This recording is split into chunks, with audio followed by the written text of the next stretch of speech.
Boom, baby, we're live. What's up, guys? What's up? Go. Oh, we already messed up. We messed it up, guys. No. Philosophical Pickle here with the Nerd Man from Hot Takes Tuesdays and GeekSpeak. Go subscribe to these guys on YouTube. Go check them out. Finally, we've come together like Zack Snyder's Justice League. I've built an army to fight off the news of the week. Yes. Introduce yourself, guys. Oh, right. Nerd Man from Hot Takes Tuesdays. That's my channel. I talk, geek culture, mainly like DC, Marvel, and anything, like geeky or, nerdy, should I say. All right. Down to you. What's up, Geek? And I'm Geek from GeekSpeak. Same thing. I talk about geeky things. Mostly I rip on DC movies. I talk about Star Wars, Harry Potter, Lord of the Rings, comics, video games, anime. Everything that's worth talking about in the geeky world, stuff like that. That's what I do. It's my business. Yeah, guys. I ruined my "We're doing it live" intro, unfortunately. Oh, dude, I forgot. I should start. Yeah, I'm gonna start doing that. Fuck it, we'll do it live. We're doing it live. Fucking anyway. thing sucks. All right, dude, I love that video. So, guys, if you're watching, welcome to the Geekly Wrap Up, where we're going to talk about all things geek, all things nerd, movies, video games, anything that we want to talk about in the media spectrum. We're going to cover it. We're going to talk about Zack Snyder's Justice League, New Gods being canceled. We're going to talk about Falcon and Winter Soldier. We're going to talk about Shang Chi costumes and what we think about it. So sit back, grab a drink. Super wise. Oh, Hey, what's up, Super Wise? What's going on, Glad to have you here, man. So today we're going to lead off with a topic that is pretty interesting, and I'd love to hear what you guys think about this. So let's vent for a second while I share my screen. All right. Let's see here. What do you got to say, the Snyder Cut thing? Yes. So apparently, the Snyder Cut hasn't done as well as people have maybe made it out to be. People are acting like this is a major success, but the numbers might show the contrary. What is that? Yeah, what that noise be? Is that on your end, Geek? Hey, GeekSpeak, are you watching a video? I don't think I can hear you. Are you watching a video? I'm not. I'm not. GeekSpeak, are you messing everything up? Are you ruining my life right now? All right. So, check this out, guys. Third-party aggregator Samba TV has reported that 2.2 million households tuned in for the 4-hour movie during its first 4 weeks of release. But they only count households who watch at least 5 minutes of the movie. So the people who actually sat through and watched the whole Snyder Cut from beginning to end is about 36% of all U.S. households. So apparently most people, 3/4 of people didn't sit through the Snyder Cut. So what do you guys think about that? And are these numbers accurate? I want to know more information about it because as much as it like pleases me that I shouldn't say that because there's a lot of Snyder fans I actually really like and they're super cool, but there's a part of me that always gains a tad bit of pleasure from the people who kind of argue that it's just the greatest thing. It's broken records. It's all of this kind of stuff that you see basically online. And when you try and chat to them about it, I mean, even to them, BVS was a massive success. These are the type of people who argue that Batman v Superman, it was the second movie in the franchise, so therefore, it didn't underperform. If you compare it to Thor. And dude, that's what they're doing right now. And all these articles are saying Justice League beat the MCU. They beat the Falcon Winter Soldier viewings. And I'm thinking, I would hope that the Justice League would beat two side tertiary characters from the MCU having a TV show. Like, I would expect Justice League to beat Falcon Winter Soldier. Like, I don't think that's a huge accomplishment. And I mean, I don't know a bunch of details. I'm not a numbers whiz, but this is saying that apparently if you put all the numbers together over the year, it's going to make around $250 to $300 million in the US, which is good. That's good, but for the 70 million budget. That's good. That's really good. Oh, dude, take away Justice League, the name. That's great. That's a lot of money, but it's not as much money as we expect, as much as they could have made. The question is, go ahead. I was going to say the question is, does this justify Ann Sarnoff's attitude towards the Snyder Cut? Towards restoring the Snyderverse? Does this is this a legitimate reason that she could go to like Warner Brothers investors and stuff like that and say, hey, you know, this is why we're not continuing the Snyderverse and this is why we're doing this other thing? I definitely think that they'll take any article like this, and like I said, if you're on the side of hating the Snyderverse, you're going to find every single thing that you can find to say it should die. And if you're on the side of it, you're going to find every single article that you want to find to say that it's justified happening. So, like Superwise says, I heard that Samba TV only records smart TVs. It doesn't count the tablets, phones, and other devices. Maybe. See, that's what I got to be honest. I don't know a ton about this. I just read about this today. That wouldn't impact that number because that number is. By the way, where's Geek? I think Geek has left us. Hopefully, Geek come back. Maybe something technical happened on his end. No, I'm sure he'll be right back. But that doesn't affect that number because you'd presume that they're tabulating that from looking at a number, you know, like you say, out of 100, you take a sample, basically a sample of people. So if you take a sample of people from watching, whether they watch it through HBO Max on television or whether they watch it on tablets or whatever, that sample is going to be representative across the different, you know, platforms, right? Does that make sense? You would think so. I mean, Superwise, I don't know a ton about Samba TV. Superwise, I thought you were the master of Samba TV, man. I can't believe you're out here just spouting this information. No, but I was saying there's no reason why that would change because somebody watched it on a tablet versus somebody watching it on a, you know, any other device, right? That's true because they just I don't know, because I watched a few people report on it, and they were saying some other numbers from another website, but I didn't pull that up, so I don't know what to think about it. I don't know what it's counting. I mean, I think the main interesting thing about that is just, does this, you know, there's an attitude towards the Snyderverse.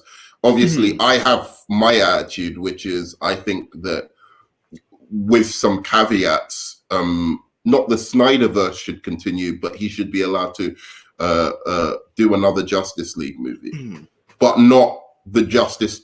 If he's not willing to, you know, again, this is just me. So what my opinion doesn't really fucking matter. But I would have thought that somebody at Warner Brothers must be thinking, all right, what if the Snyderverse was to continue? What would we want that to look like? Do you know what I mean? Yeah. Like, you know, if it gets to a point where, you know, there is so much fan interest in the continuation of that universe, and say like their next film doesn't do so well, right? Like Warner fucked up, yeah. So and their next film doesn't do so well. No, I'm just saying if they oh yeah. Oh yeah, I'm asking him like, where do you think that they fucked up at? Because I agree on multiple facets, but continue. But I was saying if their next film doesn't do so well, their slate isn't very strong, and they want to continue the Snyder universe, I think they need to be thinking about the option of what they want that to look like. And I think the option of him doing this nightmare universe is very, very risky, and it's unnecessarily risky. So my opinion has always been like continue the Snyderverse. But if these are the numbers, and you'd have to analyze, is it really worth it? You know. It's a good question because I mean we need more than 2 weeks of evidence. We need to see after a year, after 6 months, then we'll see how many people rewatched it. We need those numbers. Not only who watched it, who rewatched it, how long did they watch it, how many people were in the room when they watched it. We need all these numbers to really aggregate and find out like how much money this movie would have made, and if the Snyderverse is worth it. I don't think it is, but you think it is. I think it definitely is. I think he's definitely a director you don't want going to another studio and making a bunch of money for them instead of you. I think that's a crazy thing to do. But the other important thing is, Wonder Woman 1984 came out. Now, obviously, people who wanted to see Wonder Woman 1984 probably wanted to see the Snyder Cut. So I don't know how many subscriptions and more. You have to have a real comparison between Wonder Woman 84 and the Snyder Cut to see how many subscriptions more or less did it acquire. Or was it just the same people who subscribed for Wonder Woman 84 can also be included in that number that watched, the Snyder Cut as well? Or that's true. Because we don't know yet. I'm sure there's some deep research out there. I don't know. I'm not really into I don't understand the deep, complex numbers of it, and maybe I just don't have enough information. But I tend to believe that it didn't do as well because, like we said, Batman versus Superman, one of the biggest movies of all time, what it should have been, didn't even make $900 million, which it's still a lot of money, but that movie should have done $1.5 billion easily. Like, that should have been one of the biggest movies of all time. So I tend to believe that this movie didn't get as many views as people think it did. I also think so. Batman v Superman's a really interesting one because it's this and Man of Steel, because what certain Snyder fans don't seem to understand about those movies. Is he back?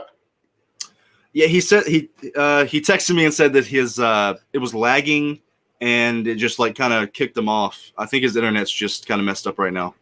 Oh, okay. So he's figuring out his internet. Yeah. Oh, okay. All right. He'll be back. All right. So I was saying that the Batman v Superman is a really interesting one because there is no way you can argue that it shouldn't have made $1 billion because, and this is how we know this, because it made $400 million in its first weekend. Yeah. Right. So movies that have made less money, like The Joker in the first weekend, have made $1 billion. Even Deadpool. Aquaman. Yeah, Aquaman. No, I don't think Deadpool got to $1 billion, but it probably made less in its opening weekend. I think it did. Somebody in the comments, tell me, did Deadpool make $1 billion? I'm pretty sure it did. I could be wrong. No, it made around 800. It was the highest rated It was the highest R-rated comic book movie or R-rated movie at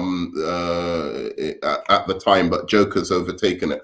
But the point is that Joker and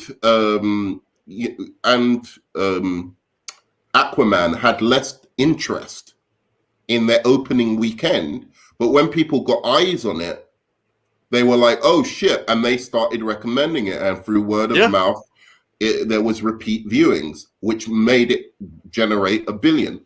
So that means if you make $400 million in your opening weekend, then you are a billion. You're a potentially $1 billion grossing movie. So it means something went wrong for you to not have reached that $1 billion mark. I completely agree with you. But there are going to be people who are going to defend it and say $1 billion is impossible. How do you expect $1 billion? But you're lying to yourself, honestly, if you don't think Batman versus Superman on screen together for the first time ever, and Wonder Woman, you're seeing the Trinity, the Holy Trinity on screen for the first time ever. That movie should have eclipsed $1 billion. Come on. But here's the thing. What is the reason that it didn't get to $1 billion is the more interesting thing. Was it the reviews or was it the fact that there was less repeat viewings? Because the reviews may have put people off going to see it. That's another problem. That's true. I mean, Look at that. Worldwide. That's Deadpool. Okay, maybe I was wrong. You know, sometimes you got to take the punches. You got to admit when you're wrong. You know. Yeah, 363 million domestic. I really thought it made $1 billion. What movie am I thinking of? What does he say here? I think the Snyderverse. And what movie are you thinking of? I don't know. So up here. Okay. Hope the next Superman. Mm-hmm. Here we go. I think the Snyderverse is the only competition WB has against the MCU. How is DC going to compete with a big, huge superhero studio like that? He's got a very good point. I think that they need to. I think they need to not destroy, but just they need to go to a new direction. I think they need to take their losses. They need to rebuild and build these characters up, and then they can finally. That's because the MCU. Think about it. The MCU didn't make an Iron Man movie, and then the second movie in the whole thing was the Avengers team up. Like, they did it so wrong. They needed to give 5 or 6 movies before the team up movie, or at least 3 or 4 movies. I think they can still salvage the mess that it is. They can rebuild from here. I think that they need to crap out the Snyderverse. I like the path they're going on. Not really, but we'll get to that. I like that they're crapping out that. Start from the bottom. Give us these characters again. Build them up to a true team-up movie. Then we will care when they team up. I don't care when these characters team up. Look, I completely understand your point of view. But I have... You better. Hope the next Superman movie gets the writing and visuals right. Yeah, me too. Hell yeah. But like 2 things to just counter what you're saying. I understand completely where you're coming from, but the problem is that one, as Superwise mentioned, they haven't got a plan. Clearly, they have nothing, and he's saying, how are they going to compete with the MCU? And the problem is that Snyder, whether you like him or not, has given them the best option. Not with his previous movies, not with Batman v Superman. I don't care what any Snyder fan says. Not with Man of Steel, not with Batman v Superman. But if you take the Snyderverse and you add it to what Wonder Woman has done, you add it to what Shazam has done, you add it to even what Aquaman and Joker have done, and you take that, you've got something. And you've got something that really, and even hopefully what the Batman will do, you've got something that can really make you competitive with the MCU. That's why I'm saying we don't want Snyder being the architect of the whole thing. That's crazy to me. You want him to be a coach and you want him to be a player and not the coach. I want him to be a player and not the coach. Exactly. Exactly. Black Superman is a pretty good idea if you don't push the racist trope as the theme of the movie. The Superman movie should be about hope. I really don't mind race bending. It just, they rarely do it without an agenda. They rarely do it just naturally. There are a few examples of them doing it naturally. It's mostly the writer, Ta-Nehisi Coates, and his past work that makes us think he's not going to just write a movie without pushing some of his views into it, because that's what he's always done. But yeah, Superman, no matter what his color is, blue, green, Mexican, black, white, whatever, Asian, he is about hope. It's about the character. It's about the writing.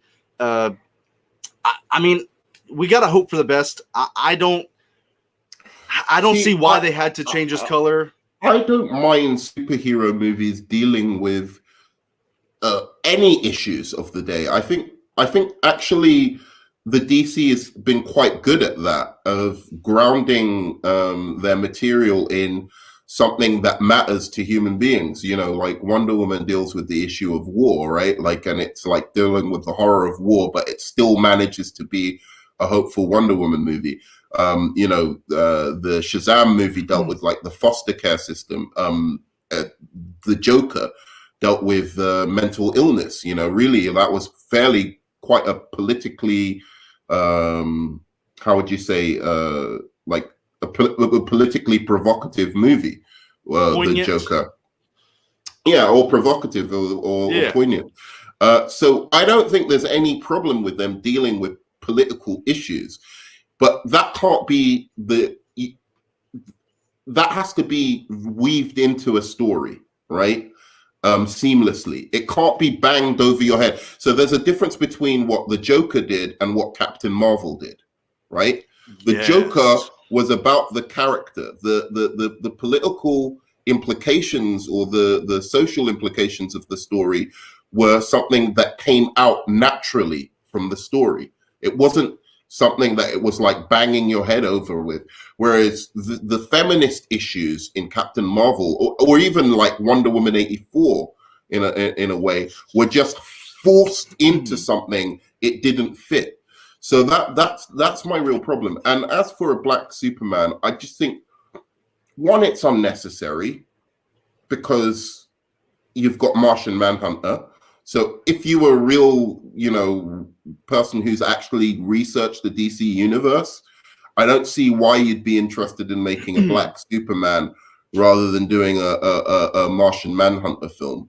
And then secondly, it's just, I think there's certain characters that their race is inbuilt into their DNA, and Superman is one of them. I think it's one of those characters that's just going to be distracting if they race bend them. And this has always been my thing. I'm okay with people changing the storylines. Like Civil War isn't like it is in the comics. I'm okay with these characters changing, but and when people are like, "Oh, you want it to be exactly like the comic?"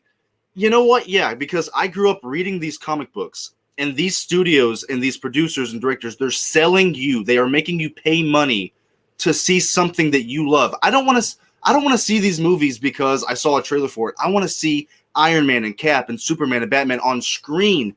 So, and then when you finally get those characters and they change them, just go ahead and make a new character. You are changing the character, but using their name to sell and make money.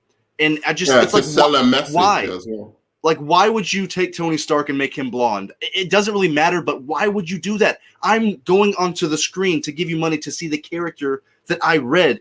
Comic book movies are different than other films. Like, we want to see, if Shazam, for instance, had a brown suit instead of red, we would have been like, what the hell are you doing? Like, we want to see the Shazam that we read in the comics. I can't stand when they take these characters and unnecessarily change them for no reason, but still sell us on the fact that they're making these characters, but they're really not. Just make a new character, a new IP if you're going to completely change them. What do you think about that?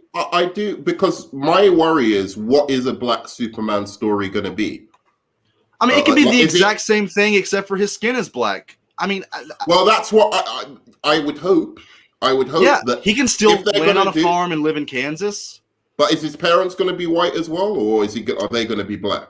That's what, like, all of these questions come to mind with Superman. I'm just like, Kansas is a highly, like, I've talked about this before, but like, the population is mainly white, right? It's like, it's not got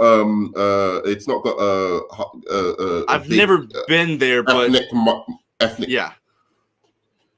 So you don't see a lot of black farmers portrayed in media, at least. Like, when you think of a farmer, you think of an old white guy.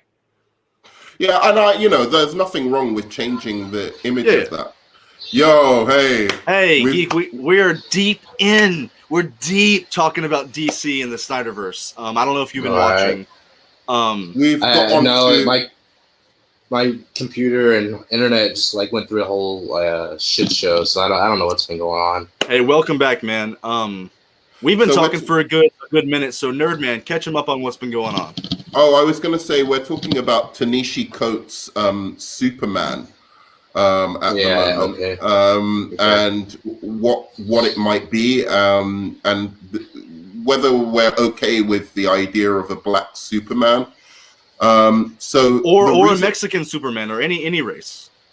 One more point I wanted to say just before, just in case I forget about this. Okay. I would be much more into Warner Brothers actually doing a black Superman if they'd got like the normal Superman right. First of all, right?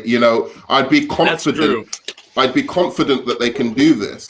That's a great point. And get it done. Get the regular one right first. Like, at least they got Iron Man right, and now they're doing Ironheart, At least we have Tony Stark still. So and they've done it right. Yeah. So, Geek, what do you think about the whole? Do you think the Snyderverse should go away? Do you think it should stay?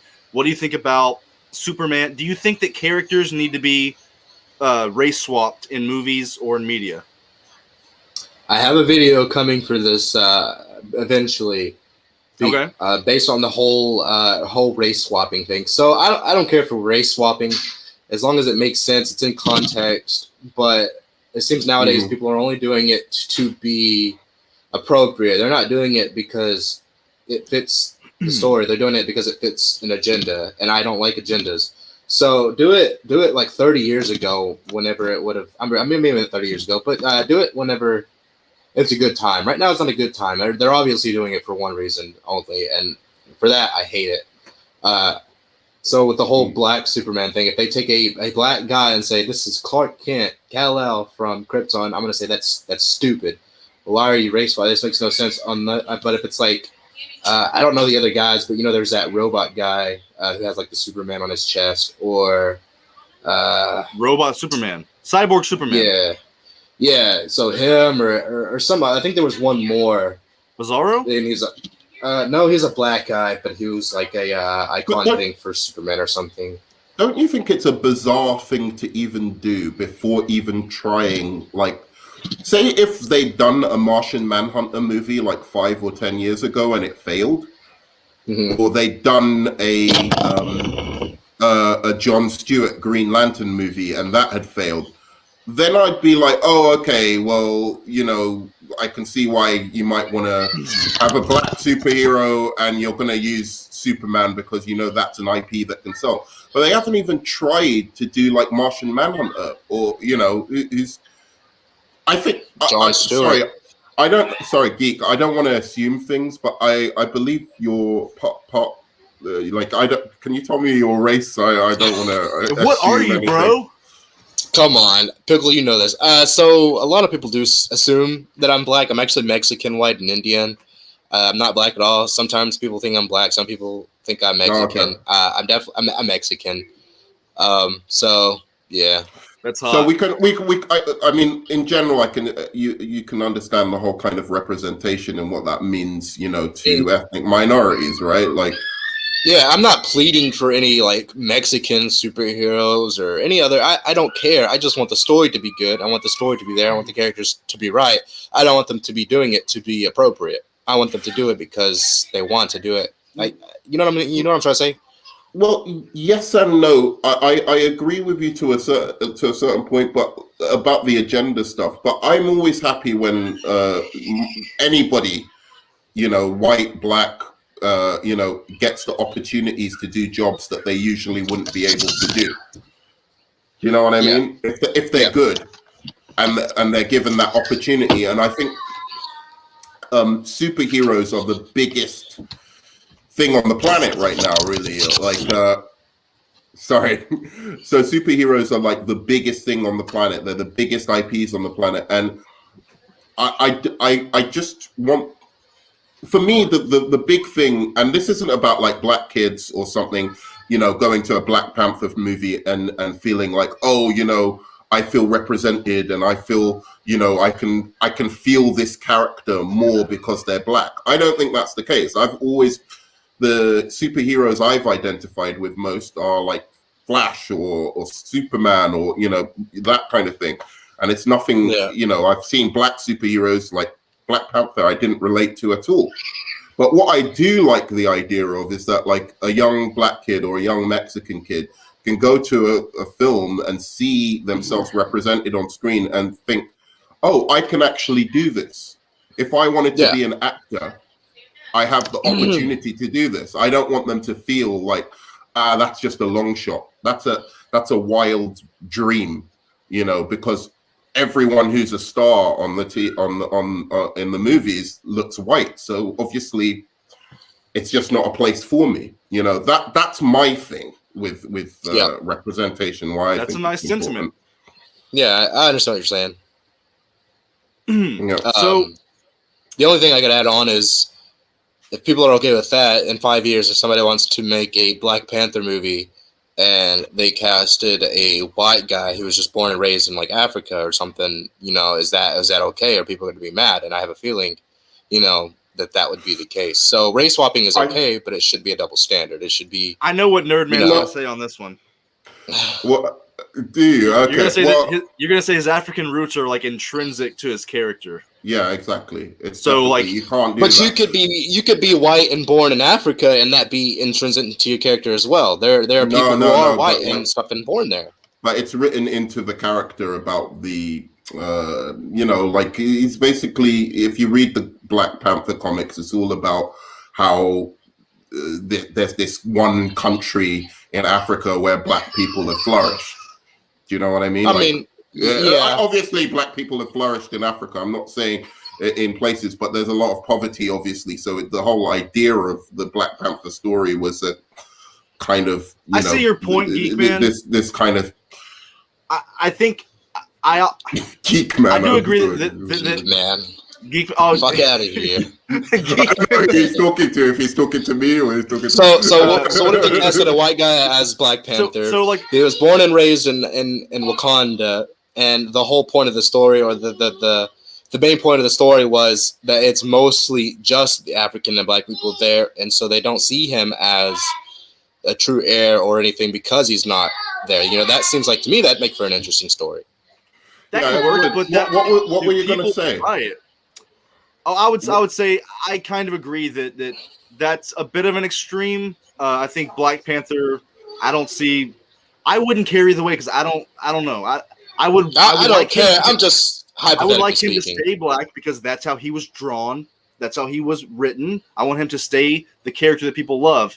It's more like if they turned Luke Cage or somebody white. Just right. Why would you do that? Just why? Well, here's my thing about this. Now, that's how some people feel about some of these characters, though. That's how, not me, but that's how a lot of other people feel. Like, why make this character, this race? All right, this will be our last thoughts on this, and then we'll go on to the New Gods. But I was going to say just one thing, because you raised a really interesting point about race swapping, which is it's often mentioned, what if they race swapped an Asian person or a black person or something like that?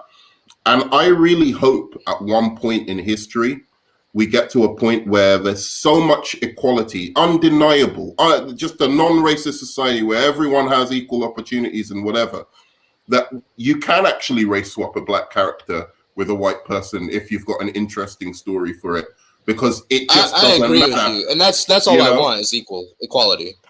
I'm with you. I want equality. I want it to be okay for one thing to do the other, and then vice versa. No double standards. Everything should just be equal, regardless of your race or sex. I just, like you said, equality, and that's what I want. I want something to be okay. If people are okay with this, then they should be okay with it being, the other way around.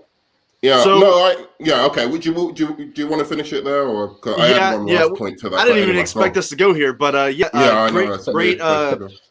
great little conversation there. I would love to go deeper on this, but we have like 4 other things to talk about. So all right, cool. Yeah, let's push this real step to the side and talk about some New Gods. All right. Yeah. So let me share the screen real quick. Okay. Oh, here we go. So, what do you guys think about Ava DuVernay's New Gods and James Wan's The Trench not moving forward at Warner Brothers? Let me read this article. You can go first, Geek Man. As part of DC's new slate, some legacy development titles including... You're nerd, man. I'm sorry. All right. I'm loving it. Go on. Do you want us to call you Geek? Yeah. Okay. Geek. Just say Geek. Oh, you're calling him Geek Man. Oh, yeah. I thought you were calling me Geek Man. I keep forgetting. Yeah. So Geek, Nerd Man, Pickle. Let's do it. All right. Cool. We're such a great team. Yeah. Okay, so some legacy development titles, including The New Gods and The Trench, will not be moving forward at Warner Brothers. We thank Ava DuVernay, Tom King, and James Wan and Peter Safran for their time and collaboration, and they look forward to continued partnership with them on other DC stories. The projects will remain in their hands if they were to move forward in the future. So they're basically saying anything connected to the Snyderverse, because the New Gods have Steppenwolf, Darkseid, Desaad. They're a part of that. I guess they're going scorched earth. Is this how you're seeing it? Any anything that was connected to Zack Snyder's vision, it's gone. I think that's how I'm reading this. I didn't think of that. Because what do you think? The New Gods, they include Steppenwolf, they include Darkseid, they include that Granny lady, goodness. And Desaad. They're all a part of the story. So I'm thinking probably they were writing it in to connect with Zack Snyder's universe because it's been in development for a few years.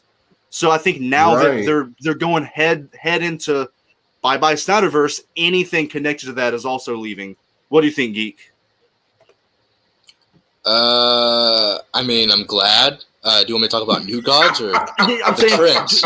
Okay, so all do you care that this is being shut down? We all can just say we don't give a shit about the Trench. Screw the Trench. Okay. Why is that happening? So I'm about to go on a rant. Okay, go on. Hit us with it. Punch me in the face with Here the we delicious. go. Okay. I've got a counter. First of all, thank God, because the Trench, really, of all the projects they decide to put their money into, they choose to make a spinoff about underwater fodder, basically. The Trench is and was a villain purely made for getting the heroes just something to do.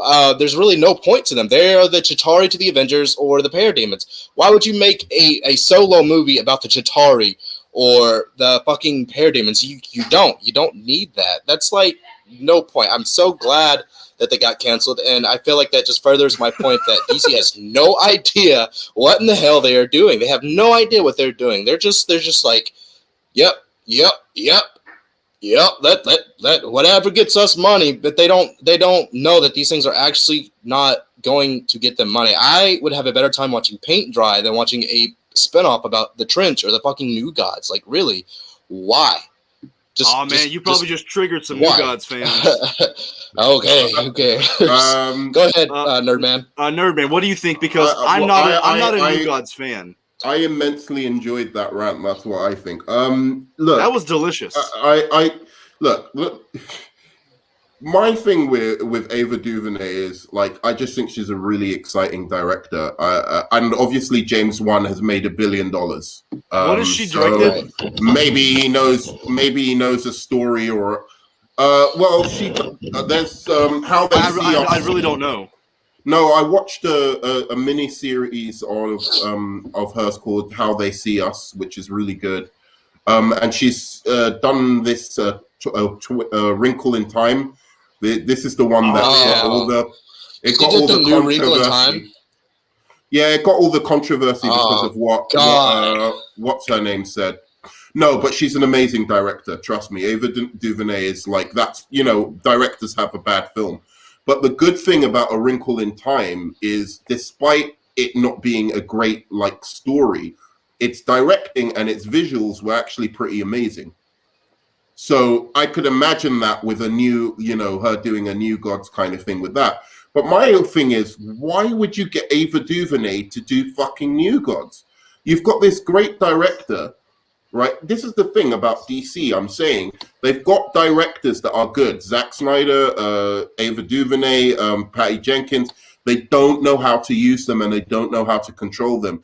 And they're not using them in a way to advance the basic universe before going on to something like the fucking New Gods. How can you do that before you've got a Green Lantern movie? Why would you not? Exactly. How can you greenlight all of these side characters and characters that are underwater fodder when you can't even get your main 7 of your main team right? I'm sorry, I was trying to cut. Yeah. No, that was funny. And Ava DuVernay, I'm sorry, I don't think she's a big comic book geek. From what I've seen of her films and whatever, I doubt she's a comic book geek. I feel like probably she wants to get into that space because she's got some things to say, but she's a good enough storyteller where... She thinks it's a money-making genre. That's why she wanted in on it. Was she writing it with... I think if you see some, Go on. What were you saying? Was she writing with the Tom King who wrote on Batman? Or is he just another screenwriter? Because it says she was writing it with Tom King. I think that is. She tweets right here that she's upset that Barda Scott, Granny, Highfather, and the Furious ends this way.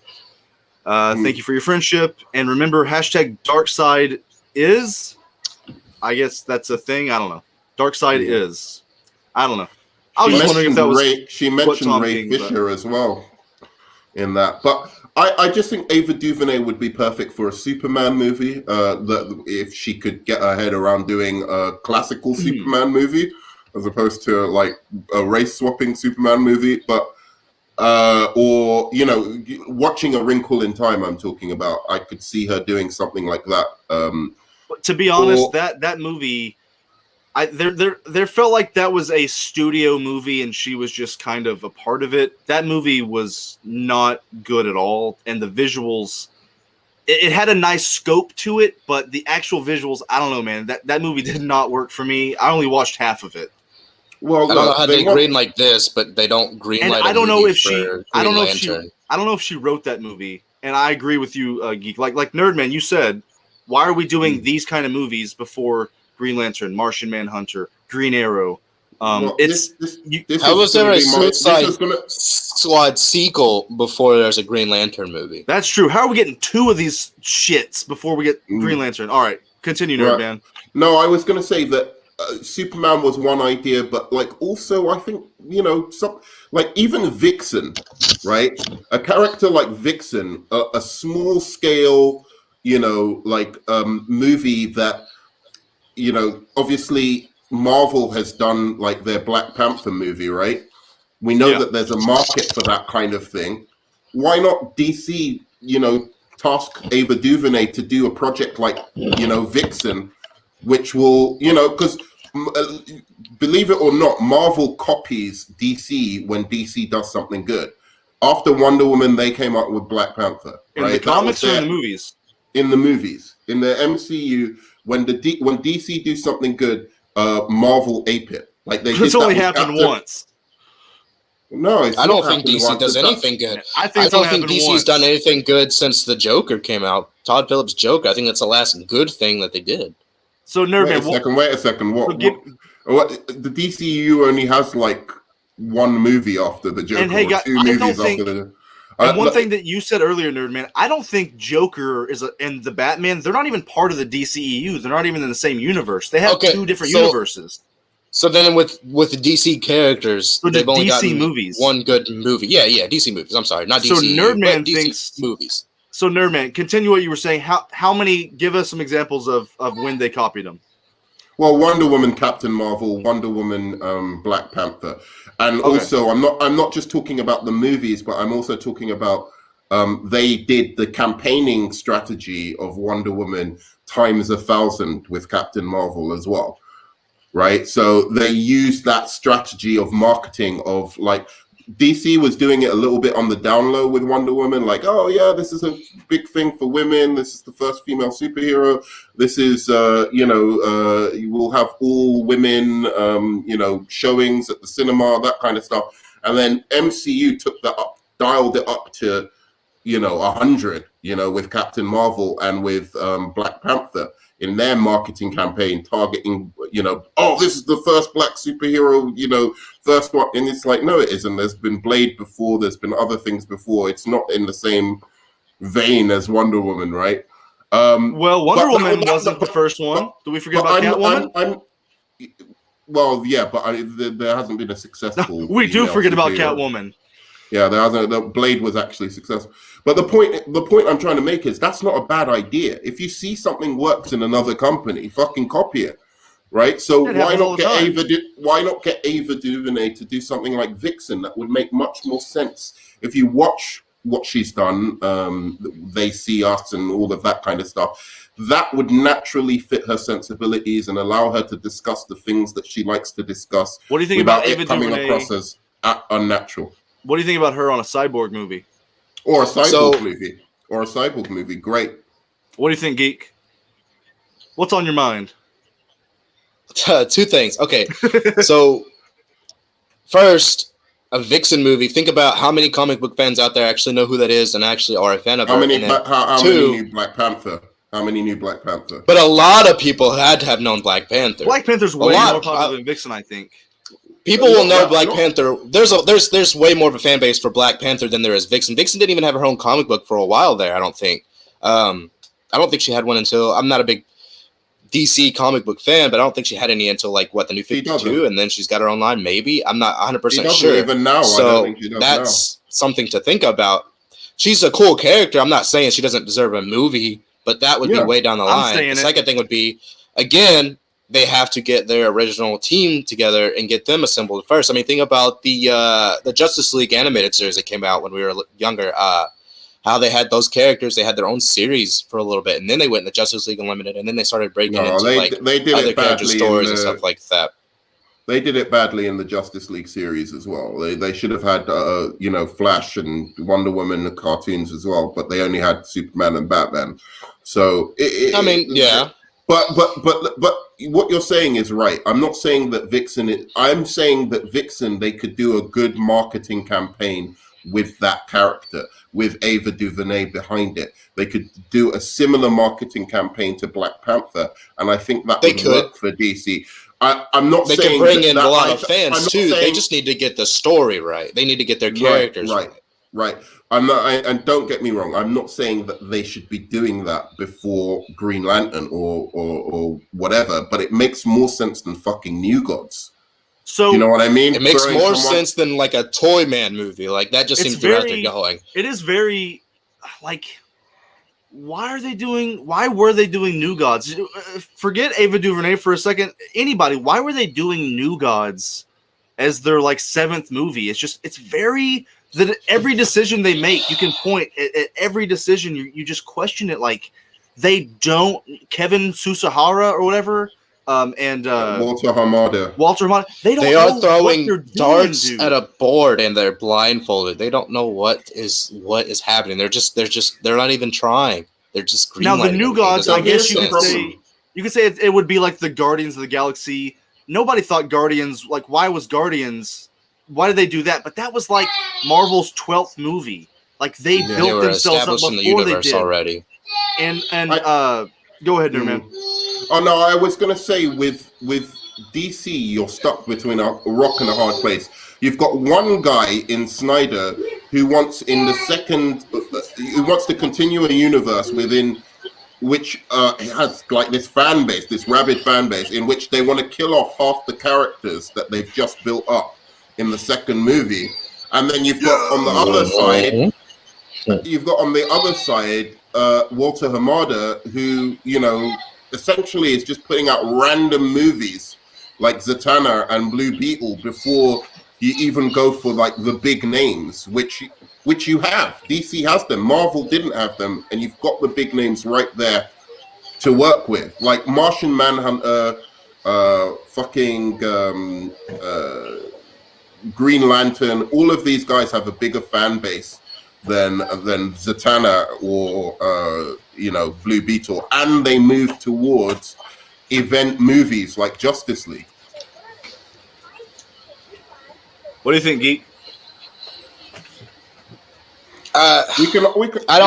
It's hard to compare them to the Guardians of the Galaxy because, I mean, I can go back to the comics thing. Do the New Gods have a comic line? I mean, Guardians did, but not recently. I don't know. I know they were really big when they came out. They're not like the Guardians of the Galaxy. For one, they're villains. The Guardians of the Galaxy, they're not exactly. They're almost anti-heroes, but they're good. They're more. Orion's a hero, isn't he? Orion's a hero, but Granny Goodness isn't. And the what are they called? Granny Goodness and the what are the Harpies or whatever? No, Big Bertha. I don't know her name. I don't fucking know Big now. Barter. But like it's Big Barter. But what about Poison Ivy? It's not a bad. It's not a terrible idea to do a New Gods movie, but as you said, you need to build up to that. That's again, you get a couple of movies in, do a Justice League 2, and then you can launch a New Gods. I don't, it seems silly to me that isn't the thinking. Like that should be the only logical thinking right now at Warner Brothers, unless they think that maybe the comic book bubble is wound down and they were too late or something. Or I don't know what they're thinking. Shout out to my wife for watching this video and commenting. I love you. You're married, bro? What about Poison Ivy? Poison Ivy, a solo movie. I don't know if you could do a Poison Ivy works solo. She is one of the more interesting Batman villains, though, for sure, along with Mr. Freeze. Like, I could see maybe something kind of in the works, but she needs to be in an ensemble. I mean, yeah. Look, let's be real. You can make a good movie about. Have either of you seen this? The Sunset Limited with Nope. Samuel L. Jackson. It's literally him and Tommy Lee Jones speaking in a room for an hour and a half, and it's a really good movie. It was actually an adaptation of a book. Like, you can take just two guys sitting in a room talking and make it good if you have the right director and writer. So really, when we're talking about these characters, you could make any character technically into a great movie. But do people want these kind of things? Yeah, why would you take certain characters and make, like, I don't want a solo movie about Polka Dot Man. Like, do you want a solo movie about Toy Man? Hell no. What about Clayface? You could make a good movie about Clayface or Poison Ivy. I think Toy Man would be better, but like as a solo movie if you do it in the style of Joker. But I think like Scarecrow. I think that's another thing they should look into is like a black label. Yes. DC kind of black label with Todd Phillips. You know, I just feel like making a movie based on a villain, you take a villain and you make him the protagonist of a movie. I feel like that's a really, really hard thing. And I feel like with that being such a hard thing, you can't just have any person playing it. You can't just have any person directing, writing. It takes a lot of work. And that's kind of why Todd Phillips' Joker worked, is because you had the right people behind it. You had the right people working it, writing it, whatever. You had all the right powers for one time. And plus you have interesting character, the Joker. Can you honestly say characters like the Penguin or Scarecrow or any of these villains? Can you really honestly say that they're interesting enough to hold their own in a movie, and that they have the potential to lead a movie? I mean, they're villains. I could give you a picture right now for Scarecrow. I'm just trying to tell you, it's challenging. But we need a core team first. Like, we have plenty of Batman movies, which is why you could go and say, hey, let's make a Joker solo. But you can't take somebody like Superman and make a movie on, just one of their villains. Right. You're right, because they haven't set up the Superman properly to do that. I think you can make a good movie about. I believe in people, because I didn't think Guardians of the Galaxy was honestly going to be great, and it's one of my favorite movies of all time. You can really make a great movie about a guy who works in a cubicle. You can make a great movie about anything. I believe in the power of art and making mundane, boring things into great pieces of art. I'm just saying I don't want to see. It's not that hard to make a good.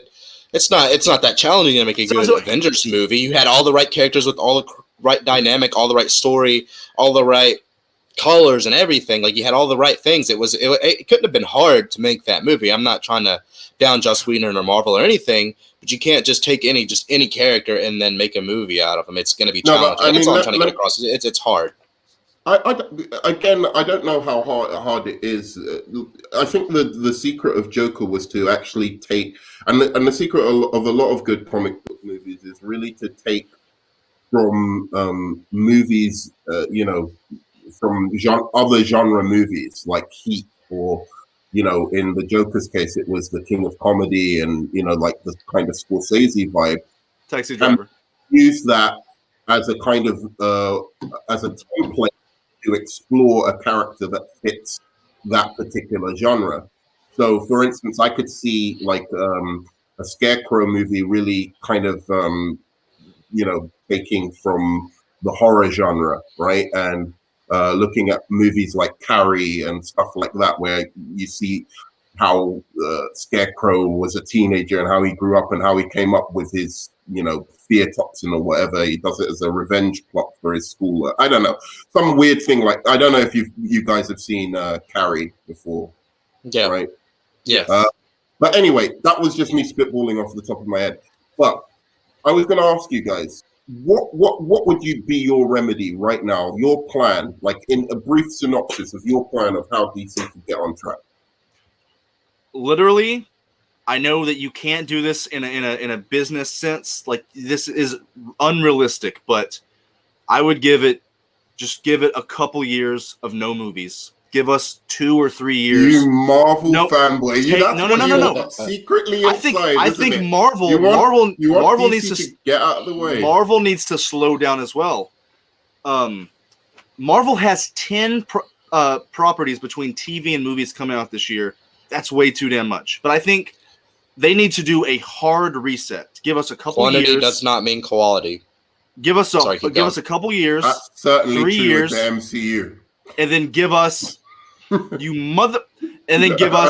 seriously, give us Superman, Batman, Wonder Woman, Aquaman, Flash, those and Green Lantern. Give us at least four movies, solo movies. I think you need Green Lantern, definitely. Then make a Justice League movie. Then you build I'm sorry, but do what the MCU did. I mean, they didn't have the X-Men or Spider-Man. These were kind of B-level heroes. Iron Man, Thor, like these people love them now, but growing up, they didn't always. Spider-Man, X-Men, they were the big ones. Hulk, nobody cared about Iron Man until 2008. They took B-level characters and made the biggest movie. Black Panther either.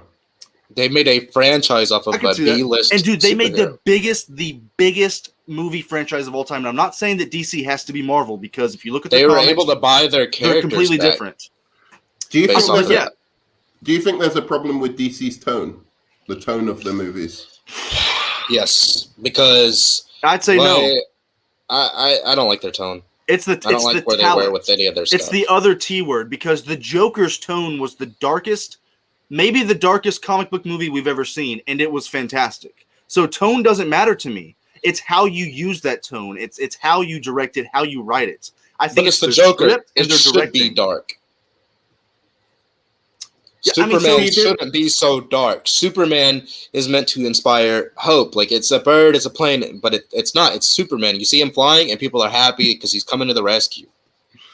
Well, true. This is something that I think is a good point, like that you're making here about Superman. So, do you feel that the tone of Man of Steel was what went wrong with it, or do you think it was because for me?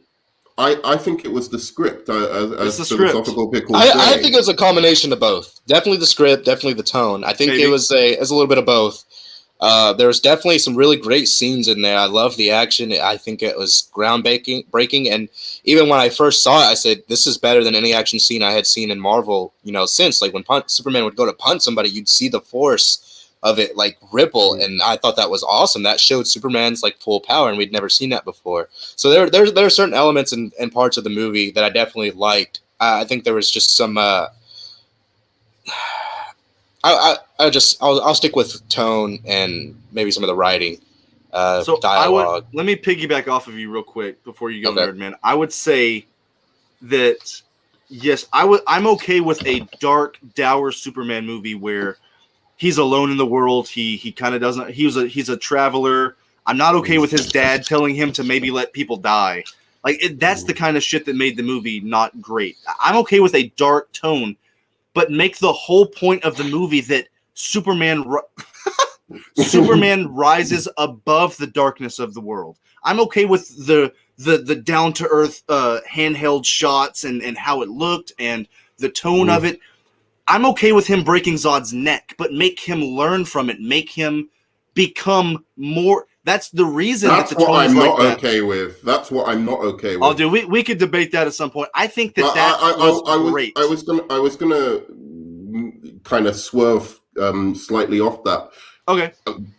By saying I've always had a problem, and this is where I think DC did go wrong, and this is where I agree with GeekSpeak. Sorry, I can't just call you Geek, man. That's fine.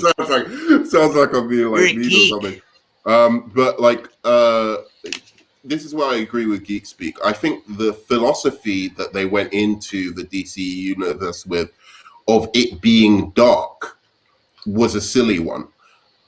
What they could have done, and this would have been correct, is say more mature, more more adult or whatever, that kind of thing.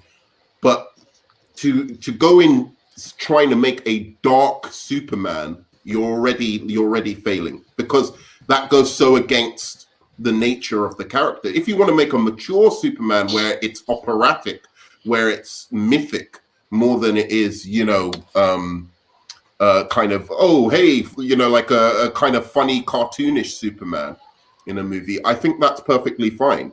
Like making it more mythic and more mature is absolutely fine. So I don't think he should be killing people or his father telling him, maybe you should let kids die, because that goes against the myth of the story. And that's what Batman Begins. People think Batman Begins works because it's Batman, and it's so wrong. I don't agree with that at all. Batman Begins works because they put Batman in the movie. And they kept to the truth of who Batman is, the non-killing. And Bruce Wayne. No matter how, and it, no matter how comic booky it was, the Batmobile or all of that kind of stuff, they kept it in there, but they contrasted that by trying to like ground that in some kind of reality. And there was a lot of humor during that movie as well. So that's a great example. That's perfect, because Batman Begins is one of the best superhero movies of all time, and it has a similar tone to the Snyderverse. It was dark, and it kind of looks that way, and it doesn't have a ton of jokes, but there are jokes in there. But guess what? The script was so, but it didn't feel like Marvel, where they stopped the scene to tell a joke, which I can say about Marvel. The script worked so well. They understood who Bruce Wayne and Batman and his journey so well. I would like to see what Christopher Nolan would do with a Superman movie. That would be interesting. Not to be generic Christopher Nolan, but seriously, give Christopher Nolan a Superman movie. Man, I'd like to see that. I don't think he'd want to do it. That's the unfortunate thing. No, definitely not. He doesn't want to go back to superheroes. I think he's done with that. Yeah, I mean, I was going to just say, like, my plan. I don't know if GeekSpeak has said his plan, but, like, this is what I really think DC should focus on if I was them. Since they don't seem to be able to do, like, great planning in terms of creating a coherent universe, I would get, definitely get the Flash and the Green Lantern movies out. Like, you need that. You need the core characters to have a franchise. And then give graphic novels, Justice League graphic novels, to directors that fit that particular, like, say, Darwin Cook's New Frontier. I don't know. Yeah, that's a really good one, Alex Ross's Justice. Bro, this book is so good. I love that book. Have you? Do you know Darwin Cook's New Frontier? They did a cartoon of it. I was going to send you a picture of it, Geek. About 2 weeks ago, I just bought it. It's over there on my shelf. I haven't read it yet. But dude, I love the simplistic artwork of Darwin Cook. If you've got it. Yeah, give me. You guys talk. I'm going to grab it. But I was going to say, like, Darwin Cook, this comic, I was just going to give an example. Like, you get someone like Robert Zemeckis, who did Forrest Gump, to do Darwin Cook's New Frontier. And just do, like, you can just have them go wild with it. Like, this is Darwin Cook, New Frontier. Oh, nice. Okay. He has very, like, cartoonish, very simple. It's crazy. He has very simple art, but the themes are deep, like deeper than what it looks like. So what I was saying is, like, once you've set up the superheroes so that people know the main versions of the superheroes, then you can do Elseworld versions, but you give it to certain directors. Like, I gave an example of Robert Zemeckis, who did Back to the Future, who killed Roger Rabbit or whatever, and Forrest Gump, and get him to do one like this. And then you get somebody like Zack Snyder to do Red Sun, a Red Sun comic. Get directors who it fits the tone to do these different Justice League Elseworld stories. What do you think about Robert Zemeckis doing a Plastic Man movie? No, wasted his time and talent. I've never even read a Plastic Man comic. I don't know anything about him. He'd do a good job. But Plastic Man first, but I think it'd be an interesting movie. Dude, I could see Zack Snyder doing a really good Kingdom Come movie. Yeah, or Kingdom Come. Yeah. That would be good for Snyder. Although there's some subtleties in there that maybe you wouldn't get. He'd get the Justice League killing. I know. Right when I said it, I was thinking, oh man, maybe just have him on as maybe a producer to like help with the visuals and like the dark characters, but don't let him help write it at all. Yeah, he'd have Superman kill somebody, or he wouldn't get it. He just wouldn't get it. Now that's his kind of Superman. Superman who's older, who's given up hope. He has a ponytail. That's Zack Snyder right there, baby. Yeah, exactly. But, If anybody out there, if you haven't read Justice, dude, and you want to, if you like Cheetah and Wonder Woman 84, read this and you'll realize that Cheetah sucked nuts. She's so cool in this. She's great in that. And Wonder Woman's fantastic in that. She claws Wonder Woman, and her the tips of her claws are like poisoned, and it starts deteriorating Wonder Woman's whole body through the whole story, and she's like fighting it. It's a great comic, dude.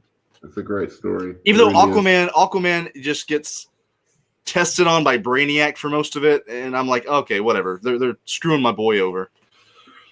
Like, Aquaman's a bitch. I don't know. I was going to keep you on time. Should we read some of the comments and then go on to the next topic? Yeah. Unless you've got anything else to say. Yeah, because we only got about an hour left. Oh, remember, please give us a high five. Give us smash that like button. Hit that subby button. Yeah, I want you to hit the like button so hard you literally break your computer and you have to get a new one. So if you could literally smash it. Really getting a Plastic Woman movie? Plastic Woman. Getting a Plastic Woman. I hope to God we aren't. Superwise, you better be playing with us, bro.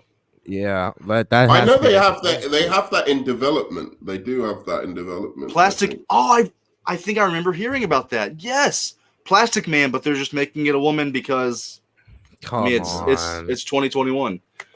Oh God.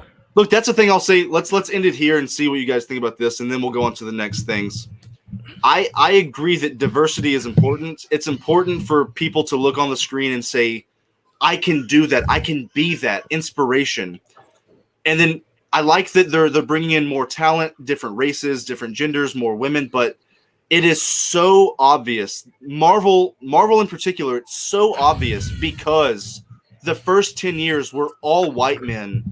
Now Kevin Feige's coming out and saying, we've always been about diversity. I'm sorry, Kevin. No, you haven't been. You're going with the trends. Now you're making Hulk a woman. Now you're making Iron Man black. Now you're making Hawkeye a woman. Now you're making Captain Marvel. Now you're making Black Widow. I'm cool with it, but it's such an overload to make up for what you didn't do. So don't tell me that you've been diverse the whole time because you haven't. They haven't, and they weren't interested in it until Wonder Woman. That's true. Wonder Woman. They were thinking, oh shit, we got to do one now. Yeah, no, but they also thought it wouldn't work. They basically were saying when people were coming to them with projects like Captain Marvel and stuff like that, they were saying, "Oh, we're not sure about this. We're not sure it will sell." And then immediately when Wonder Woman blew up, they were just like they went into overdrive on doing that. And that's one thing I will give DC. People don't give them enough credit for this. Super wise. It's bad news. People don't give them enough credit for this. As much as we might dislike Suicide Squad or Shazam, I like both of those movies, but you don't. Oh, did somebody say Shazam? Oh, no. Suicide Squad is not only a bad movie; it's one of the worst films ever made.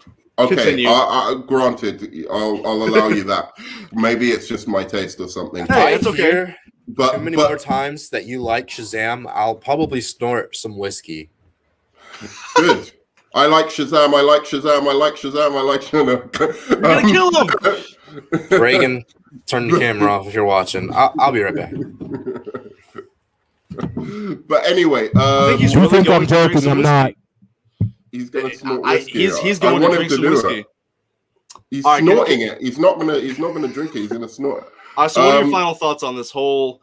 So DC... I was going to say that DC actually has had good diversity in their movies. If you people may not have noticed it, but like they really do. Even in Wonder Woman, there was an Arabic guy. There was a Native American. When do you ever see a Native American in a film?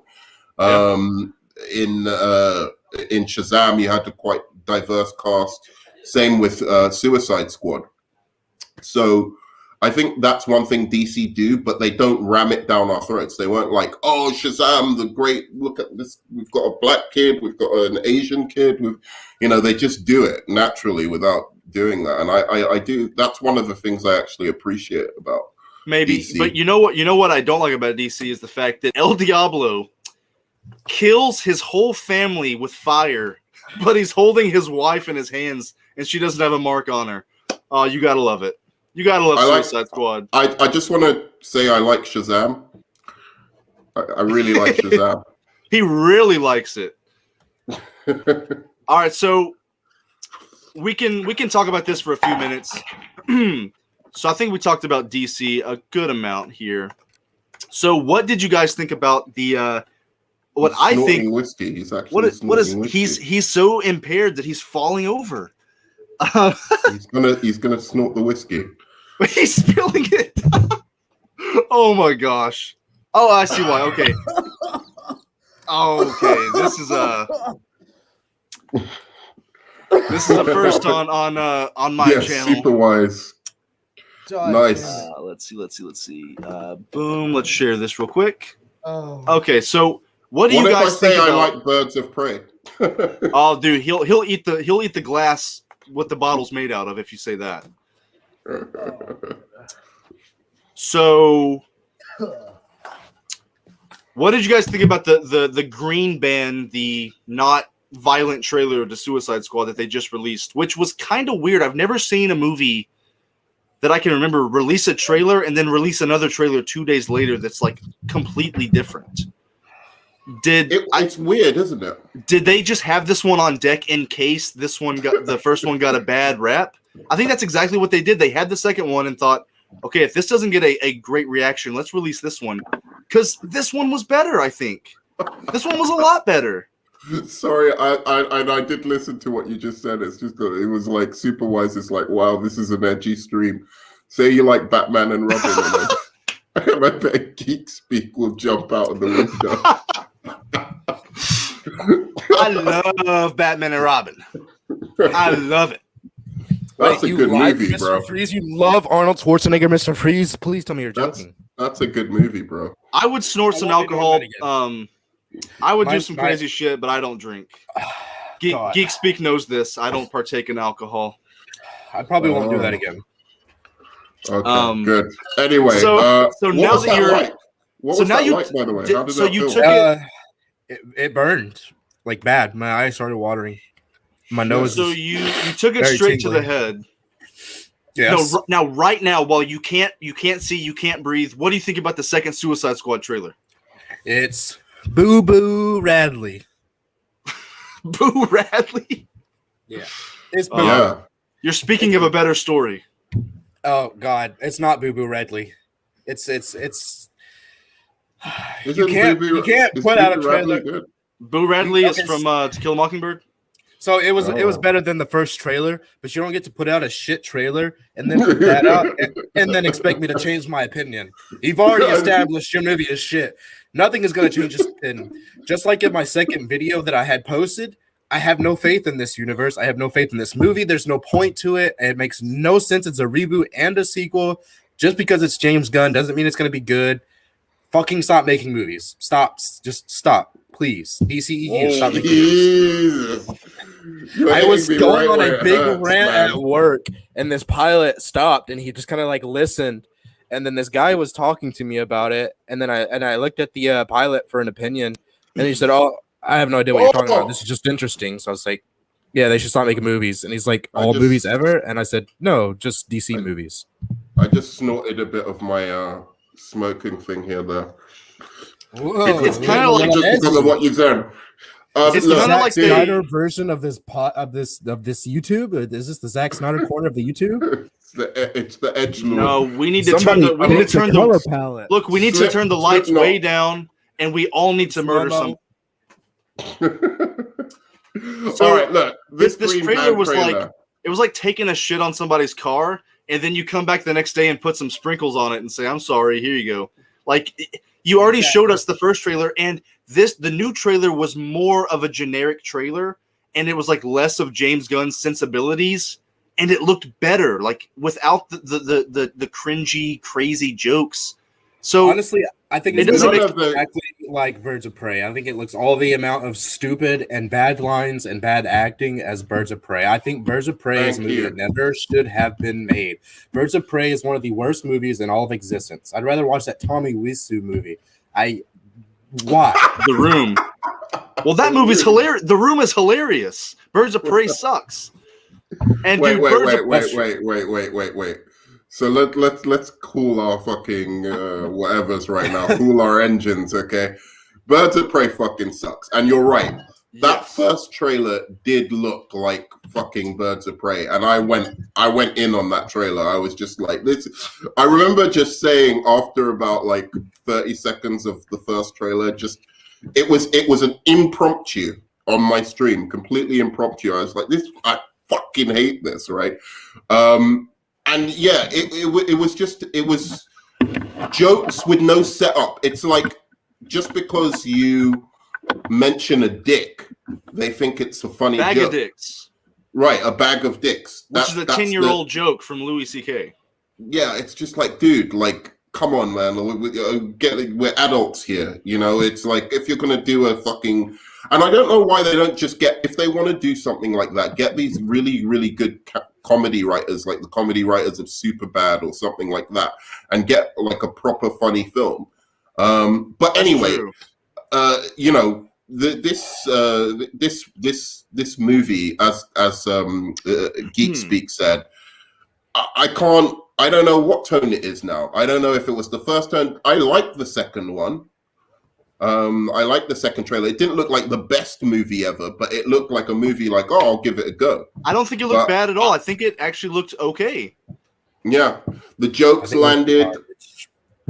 What was John Cena said something about he'll kill somebody for beef jerky or something? That joke sucked. Come on. In the second one. Yeah, he's like, I'll kill for beef jerky. What does he say? Okay, he says one bad joke could ruin the whole movie. You saw that bad joke, and then you also saw the bag of dicks joke. This movie is doomed. Let's call it like it is. All right, Nerdman, right. What did John Cena say in that? What did he say? He wants to eat beef jerky? No, he said it was quite. I found it quite funny actually. This joke. If we're talking about the second trailer, he said, he said something like, "I'm dedicated to peace. And I'm willing to kill every man, woman, and child to get it," or something. Oh, I thought he said I'm dedicated to beef. No, it was to peace. But it was a funny joke. That makes more sense. Solo TV show. Okay, that's kind of funny. But wait a second, guys. Let's have a little parliamentary kind of procedure here. So, like, true. They shouldn't be making the Suicide Squad movie. But I think one of the bigger problems is the clear attempt that DC is making now. And I wonder if you guys think this is a mistake or not. I don't think they're making... sorry, go ahead. To try and... It's as if they're trying to get MCU fans when they've already got a dedicated fan base, you know, of DC who like the kind of more mature or darker tone of their movies. I don't see the point in now doing like this weird, you know, they even course corrected Wonder Woman, which is weird because everyone loved that movie. It had its dark moments and its light moments, and it was a nice balance. And all of a sudden they were just like, let's just put some extra candy on this, you know, like till it's so saccharine you can't, you know, and sweet you can't fucking you can't even chew it. And it's just a weird thing of this approach of let's become like the MCU. I don't understand. It seems like that's what they're doing with the Suicide Squad, which is weird again, because the Suicide Squad, whatever you want to say about it, had its fans and made quite a bit of money. It wasn't a bomb you know, Batman v Superman, and there's no reason to think they couldn't have thought, oh, this movie is a definite $1 billion movie. I think it's financially a good idea to copy from greatness, but it's creatively and realistically it's a bad idea because I think the movies are going to suffer. They're going to seem like copycats, and I don't think any universe has to have a tone.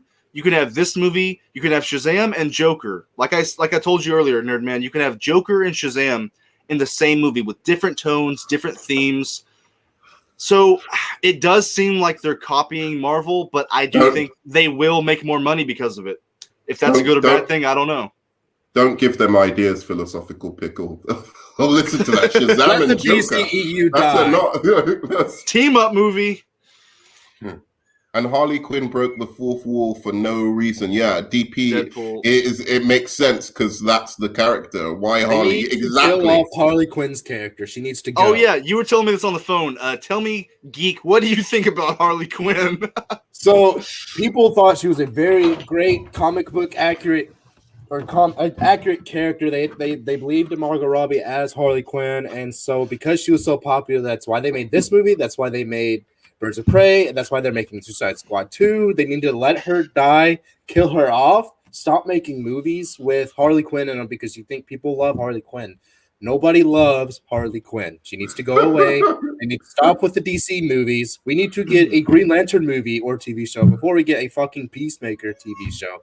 Like this is a long time coming. I can't stand the route that they're going in. Harley Quinn is the DC version of Deadpool. Like no, I'm saying like in the pop culture lexicon, like everyone wears like Deadpool shirts, Deadpool backpacks, Deadpool hats. Even if they don't like Deadpool, it's like it's cool to wear Deadpool. It's cool to wear Harley Quinn hats and shirts, and is it? Everyone dude, like Hot Topic is filled with Deadpool and Harley Quinn. They're like the two most popular characters. Oh, really? I think in the terms of fandom, I think she is the equivalent of.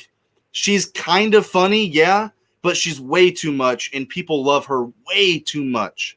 That's just what I've seen.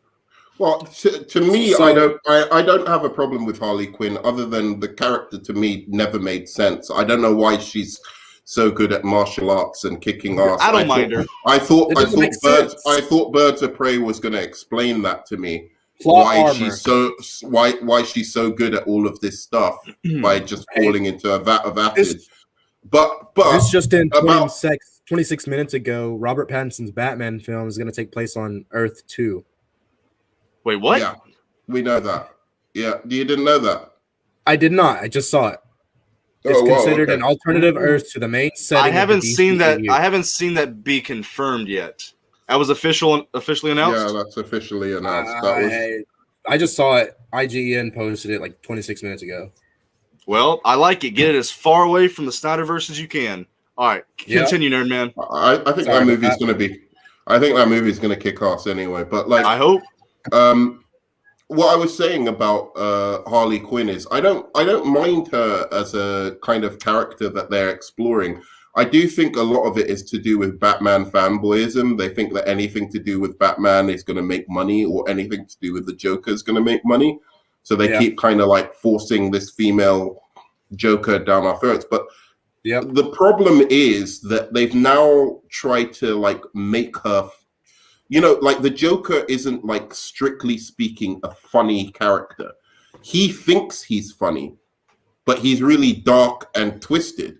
And that's what we like about him, right? Like going all the way back to Jack Nicholson and, all the kind of film depictions of him. It's never been that, we're actually like, they're actually putting jokes in his mouth that are like supposed to be like universally like a comic line or a funny line. But that's the approach they've seemed to take with Harley Quinn. And to me, it kind of worked in Suicide Squad, but after that, it's been really obnoxious. Her and Deadshot were the best part of that movie.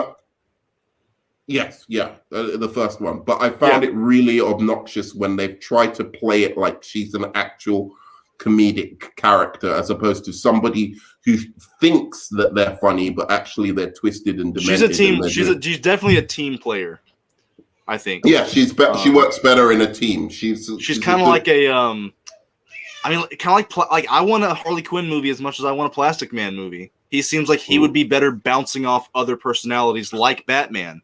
It's funny because Batman and the other characters don't think it's funny. Right. But let's do our last thoughts on Suicide Squad. DC, Snyderverse, and then we're gonna move on to some Marvel stuff.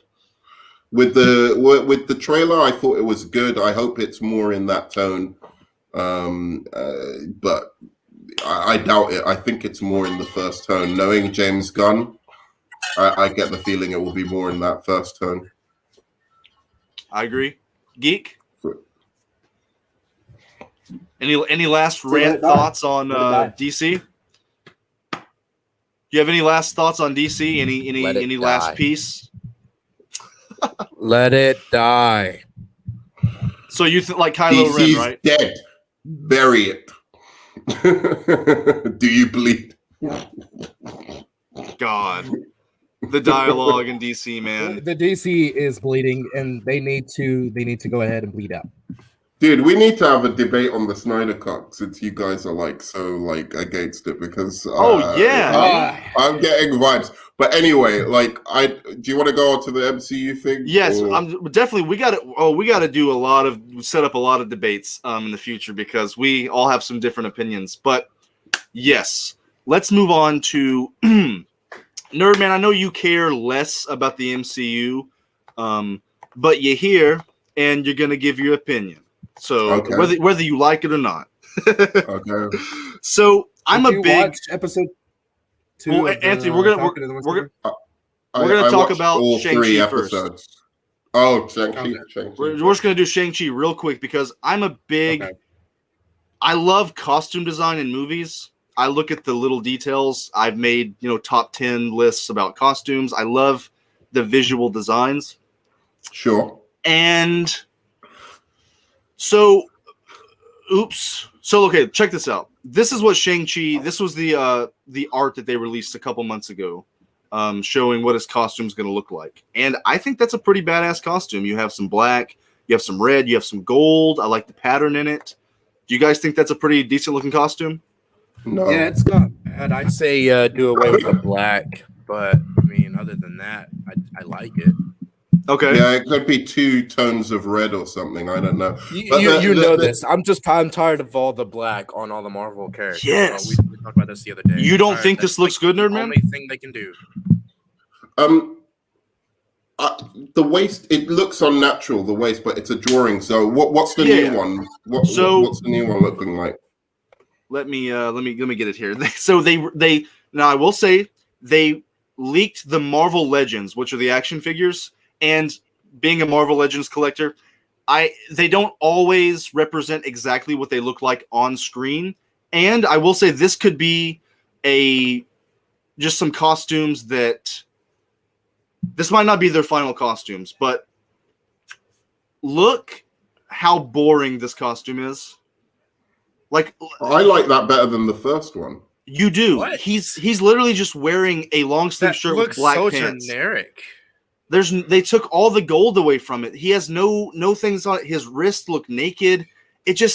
I'm not loving that design. It's just so uninspired. And at least with the first picture you showed us, it looked like there was a little bit of culture in it. This just looks like a basic generic costume. I'll agree. Like he has a couple that pattern right there, but maybe he changes.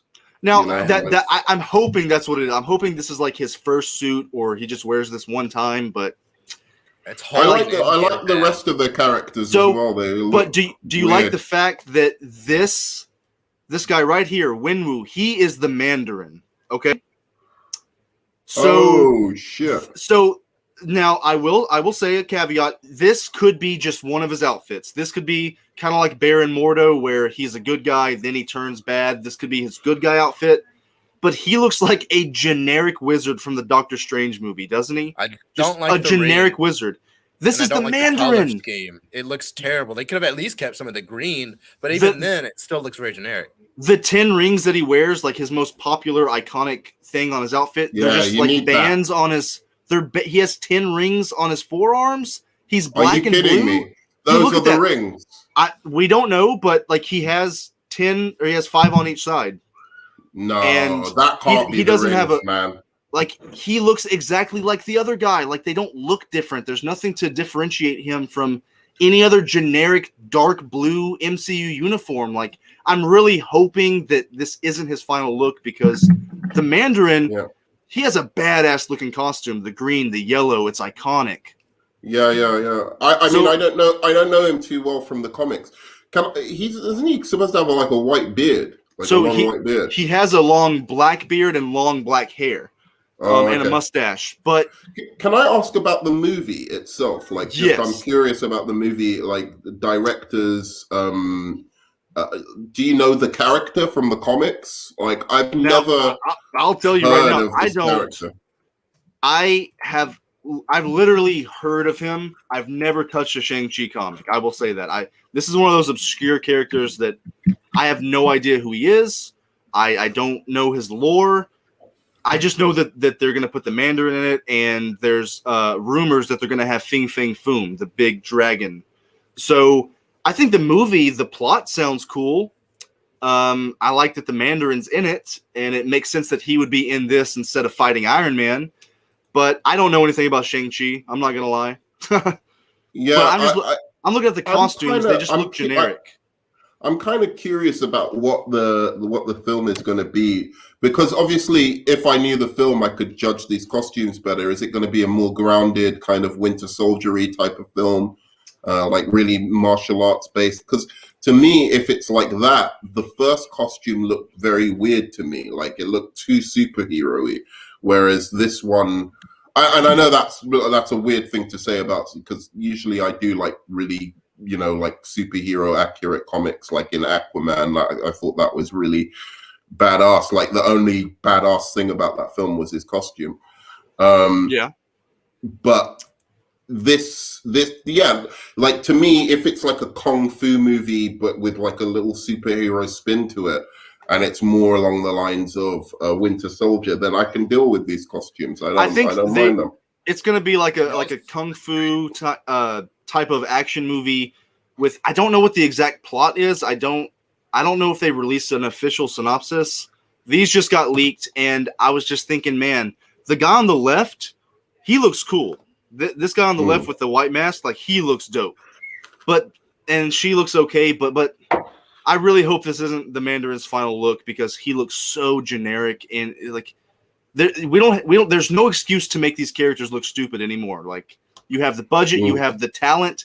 Give us these comic accurate, amazing costumes, because we've seen that comic book costumes can look great on the screen. But I don't know what his comic book costume looks like. Like Shang-Chi, I've never even heard of. Now, the first costume I showed you, the concept art, that's almost exactly what his costume looks like. It's red. Oh, he has some black right here, and he has gold gauntlets. I see. Okay. I don't know. We don't have to talk about this a lot. This was just something I came across. What do you think about it, Geek? I was trying to come on, man. And show a picture of the rings, but I couldn't. But I'm in agreement with you, Pickle. I don't like the costumes. I don't. You're on. I don't. Okay, so there you go. Now we can all admit that these are just leaked action figures. They could have made these figures months ago when they only had the concept art. This may be just one costume. We don't know, but I'm really hoping that it changes, because I'm tired of these generic costumes, man. Superwise says it's not going to be grounded. The Lego set leak reveals that Shang Chi literally has a dragon sidekick, maybe Fing Fang Foom. Oh, right. That's right. Like, I know Fing Fang Foom, but I've never heard of Shang-Chi, which is weird. They could possibly ground it and make it like kind of wacky, but yeah, if I had to guess, because there's going to be a dragon, because it's like this, kung fu movies typically are over the top. I think it's going to be more of a light-hearted affair. Well, do you know what I will say about the MCU? I've really liked the direction with the Eternals, with Shang-Chi, of them going in these weird directions and really taking like these kind of big risks with what they've been doing before, like the formulaic stuff they were doing before. But I have to say, I haven't been impressed by the TV shows that are in this new phase 4. We're about to get to that with WandaVision and stuff like that. So now, I'm like, am I that excited about this now? Considering, I mean, I'm a huge MCU fan, and I'm not super excited for it. Let's go back to this. I like this question. Superwise asked from before, I'd like to see a Joker that can stand toe-to-toe with Batman. A Joker that can... Wait, I'm sorry. This is the wrong one. Okay, he's got a question. He's sure that we're going to get a new Joker in Matt Reeves' universe. Which actor would we like to see be the new Joker? Dude, literally, I was thinking, keep it Joaquin Phoenix. He is amazing. Yeah. Dude, you don't know this, but Joaquin Phoenix is tied for my favorite actor. So when he was announced as Joker, like it literally felt like a dream. I could not believe that he was being Joker. And he nailed it. He was exactly what I thought he was going to be. Dude, do you know what? I as much as I loved him being Joker, he was at one point in the running to play Lex Luthor, and I would have loved that. And he also, he's one of my favorite actors as well. I would have loved to see his take on Lex Luthor, because it's so casting against type. Whereas Joker is like on the nose for Joaquin Phoenix, right? I knew he was going to nail it as the Joker because he's practically the Joker in real life.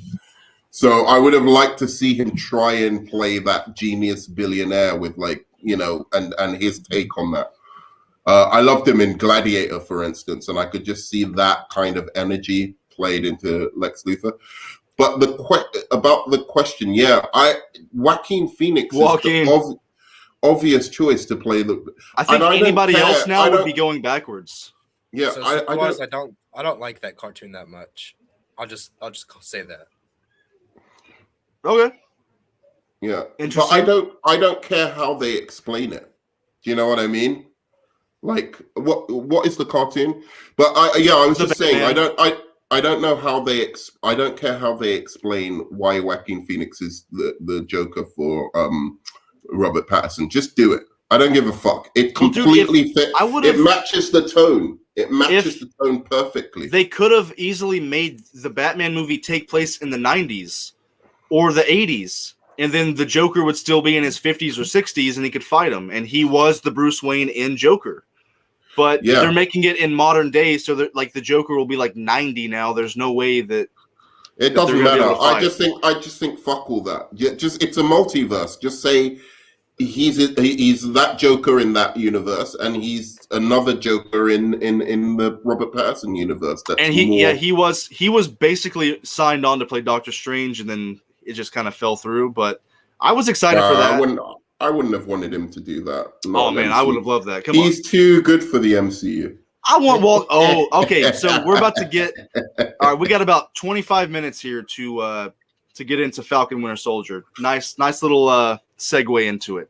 So, the Falcon and the Winter Soldier. I want to hear you guys' thoughts. Geek. First. While I'm sharing my screen, tell me how you were feeling about the first couple episodes. So let me know. I think the first 2 episodes are strong. I haven't seen the third one yet. I did start it, and I was very into it. I just didn't get to finish it, obviously, because we started this. So I'll finish it later. But the first 2 episodes are really good. And the Nerdman, if you've seen it, I don't know how, especially after seeing the second episode, I based off of what you've said to me today and judging about the kind of person you are, I don't know how you don't like the second episode, dude. That seems like it'd be right up your alley, not just really right up your alley. I like the sexual tension. It was a really good tone and theme. The sexual tension between the leads was awesome. My girlfriend said that as well. Yeah. I was like, wow, this is really like Batman and Superman in Justice League level sexual tension. Just kiss me. They should just. What was that little thing with the therapist? They were trying to make it into some macho thing. Who could get closer to the other person's groin? It was that's maybe the only part I didn't character really development. That's literally the only part I didn't like, except for whenever they started to talk. But if you're talking about when they had the stare down, I didn't like when they were having the who's gonna blink first thing. I didn't really like that. But when they got into the whole talking part, and Bucky tells him if Steve was wrong about you, then he was wrong about me, that hit really deep, and that's fantastic really moment. Good character. Which point? Say that again. Which point? Whenever he tells when he tells Falcon, I'll come back to you, Superwise. If Steve is wrong about the Falcon, then he's possibly wrong about Bucky. And that was the worst moment in the whole. That was the worst moment in the whole show. You're crazy. He shows so much emotion. Nerdman, you're about to get attacked. He showed so much emotion in that scene. That moment almost made me. You can see the fear in Bucky's eyes that that Steve might be wrong about him. Like he's scared. Snyder Cut is better than this. Than the Winter Soldier. Admit the Snyder Cut is better than this. Just admit it. Just tell the truth. I will come down to where you live right now and end you. Admit it. I will end you. The Snyder Cut is far superior to this. You don't think I can't hop on a plane right now and come down there? You're wrong. I will. Come on. Dude, you got to get out of here, Nerdman. You got to leave. You can see the fear in Bucky's eyes. You can see how scared he is that he may not be more than the Winter Soldier, than a killer. He wants to be more than that, and he's scared that he might not be more than that. He's scared that Steve's wrong, and that is just a great moment. That was a great setup for some great. And you care about that. On. Yes, you really of course. Care about that. Yes. Let me just roast this. Nerdman, you're on crack. Hey, Nerdman, let me say something real quick. Let me say what I like about it, and then you can tear into what I say, okay? I think I understand. Let me first admit what is wrong with this TV show. I get it. I understand that the jokes, the wacky MCU humor, the buddy cop, the tone of it, it doesn't jive with everybody. Not everybody likes it. But man, this is what Marvel. This is what Marvel does that I think DC doesn't do. Even the smallest character moments, we care because we saw Bucky. We saw him in Captain America 1. We saw him in Civil War. We saw him go through this whole story arc in The Winter Soldier. We saw him come back from that. We saw Falcon be Cap's wingman for 3 movies. We saw them die, come back to life. I do think that the whole premise of the shield being passed down, it's forced. I don't want it, but I got something to say when you're done. Oh, I don't mind that. Dude, Falcon, the first episode, Falcon dealing with what should we do with Cap's legacy? Is Captain America Steve? Is he an ideal? Should I give him the shield away? The face acting from Anthony Mackie was so good in the first episode. Dude, he was so good. The writing was so good. They're trying their best. Amazing. They're trying their best with really bad lines, but okay, dude, I'm not. It's not the acting. The acting's really, it's Anthony Mackie's a good actor. Sebastian, can I go? I'm going to say my piece. Oh man, I want to rip into you, boy. Nah, I'm kidding. So I think that the whole thing is that you are invested in these characters. Maybe you're not. I am. Because, like I said, I love Captain America. Just seeing that, like they pulled me in. I'll admit it. They pulled me in. He's my favorite character. Seeing him I like talk Captain about America as well. Yeah. What does the world look like without Cap? Of course, they're going to introduce a new Cap that the government controls. He's not Cap. Today's world would do. Dude, Bucky trying to atone for his sins. He's trying to tell this guy that he killed his son in the past. The dialogue wasn't incredible, but the theme, like what you say, the themes in Zack Snyder's movies, how deep they are, I think they're shallow compared to the themes in Falcon Winter Soldier, dude. Atoning for your mistakes. In the Snyder Cut. Atoning for your mistakes. Figuring out what you're going to do with the shield. The acting, the writing, the action, everything was so much better. Having to go get Baron Zemo. The action was better in this. I think a little bit because I care about the characters that are fighting. Right. I don't even know the characters in Snyderverse. Can I just snipe you just quickly? Hold on. Can I snipe you just quickly? But in the comments, let's let Nerdman snipe us. Otherwise, I'm gonna forget everything. Go ahead. What do you got? First of all, let me start with this. This isn't a superhero show. This is like some spy, whatever. It's like a B-level action movie where there's no like. I want to watch it. Like, this is why I like the MCU. This is why I like DC, because it follows superheroes, people with superpowers, and the implications of them having those superpowers. I'm following these two fucking guys. One who mildly has super strength, and the other one who I guess, you know, he has some bird thing, like flying instrument. He might as well be I've forgotten the name of the fucking film from the 50s. But in any case, the Rocketeer, he might as well be the fucking he might as well be the Rocketeer for all he's worth, okay? But the more important thing, story-wise for me, because I'm like, okay, this isn't a superhero thing. I'm just going to take this as an action movie with like relatively okay action. It's not innovative. It's not interesting. It's not like the Snyder Cut visually compelling action. But okay, fine. You're just a little action movie about humans that's not very good. Okay, that's what Batman is. But the biggest problem with the show is you're following these two characters who really, broadly speaking, Captain America is what made them interesting. But I agree. Outside of Captain America, I'm not really that interested in these characters. They're not like people that you need to make vehicles around. And the problem is we've seen all of their fucking history. We've seen it all. So they're trying to make that. Wait, no, but they're trying to make them more interesting. No, because when you start a show about somebody, you want to see the surface of the person first, and then you want to dig deep into their backstory and understand more about them. But we know their backstory already. We know their backstory. We've dug deep into it. So they try and make these artificial backstories for them to make them now compelling on their own, independent of the backstories we know about them already. So we have this stupid thing about him going to therapy, and we have this other thing. We have this other thing about Falcon, about like his boat and the blip and his sister and all of this uninteresting nonsense to try and make them more fascinating characters. Then character development. They're not. Just reboot Captain America straight up. Captain America, Iron Man, and maybe Black Widow. Let me see, who else is there? The rest of the MCU ain't worth shit. I like the MCU in terms of those characters. Those were the characters that made me fall in love. All right, Spider-Man, I'll give you that as well. I could wipe my ass right now, and that piece of toilet paper could write a better DCEU than the Snyder ever will. Sorry, what? What do you wipe your ass? You're a little drunk there, geek. you wipe your ass. I could wipe my ass with some toilet paper, and that piece of toilet paper could write a better DCE universe than Zack Snyder. Because you wiped your ass with it.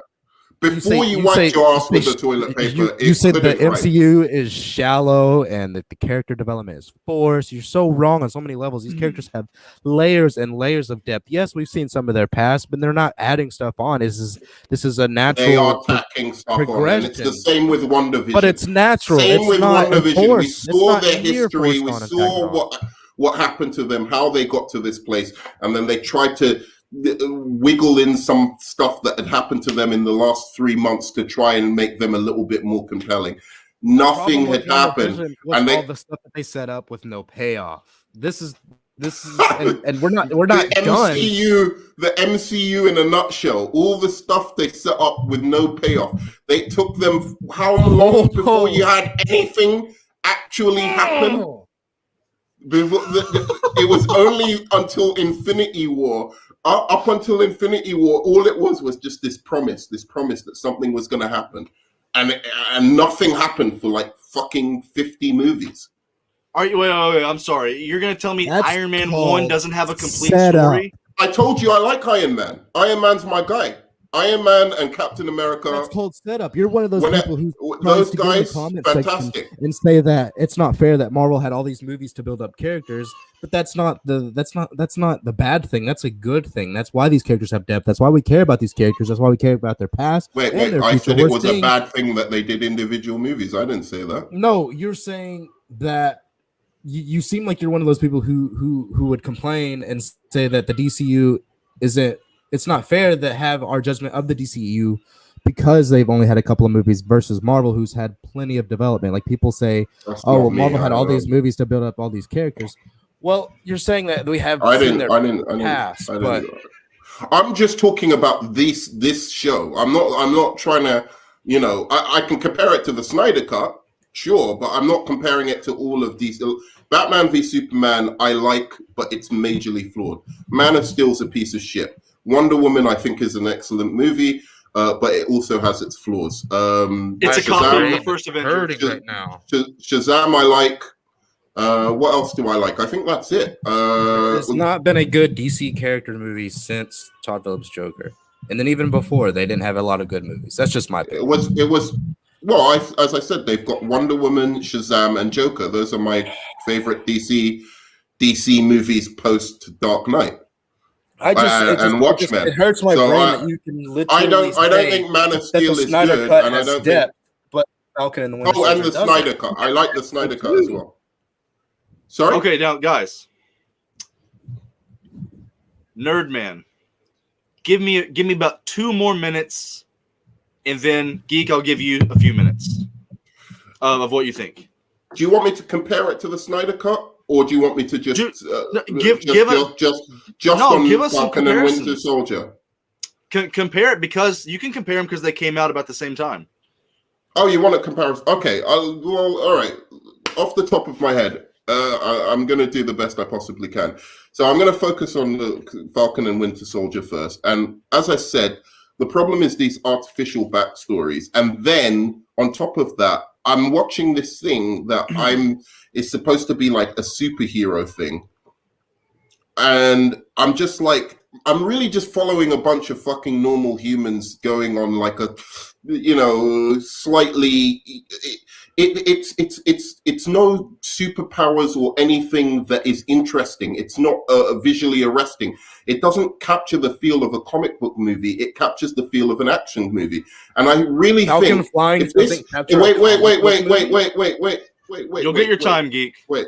Oh my goodness. I really think if this show if this show had nothing to do with the MCU and you were just watching this, like these just because this is the type of show that you can say that about because of the way it's set up. That if you're just watching this independently of the MCU, it has nothing to do with it, and you're just judging it as an action film because it's really not that superhero-y, right? Just judging it as an action film, I'd say this is a mediocre action film, 6 out of 10. It's not great, mind-blowing stuff. And perhaps it should, WandaVision and this should have just been a film, because I don't see this bringing me back. I'm watching it because I do reviews and do stuff on YouTube. So I'm watching it for that reason. But I don't see this kind of like being like, oh, this is like water cooler TV, man. I have to watch this for the next week because I need to talk about the shit that went down, man. It was like this week they had Daniel Bruhl, and some of the dialogue is fucking god awful, by the way. Daniel Bruhl was on this week, and I don't know if he was trying to do some Hannibal Lecter impression at first, and then it's like and you're just like, wait a minute, dude, you were just this lame hero in this, villain in this fucking movie before. We all know you were a lame villain. Doesn't mean the movie was bad. Captain America, what is it called? Civil War is a good movie. One of the weakest things was the villain. So trying to like gas him up as if he's like, the Hannibal Lecter, brilliant strategist and mind of this thing. There's no excitement to bringing back that character for me at all, and he proved it again in this episode. I was like, okay, they brought him back. Did he do that much that excited or thrilled me? Not really. Now let me admit, I will say this was the weakest episode of the 3, and I was expecting a bit more from Zemo. I will say that I expected a bit more from him. He didn't do much.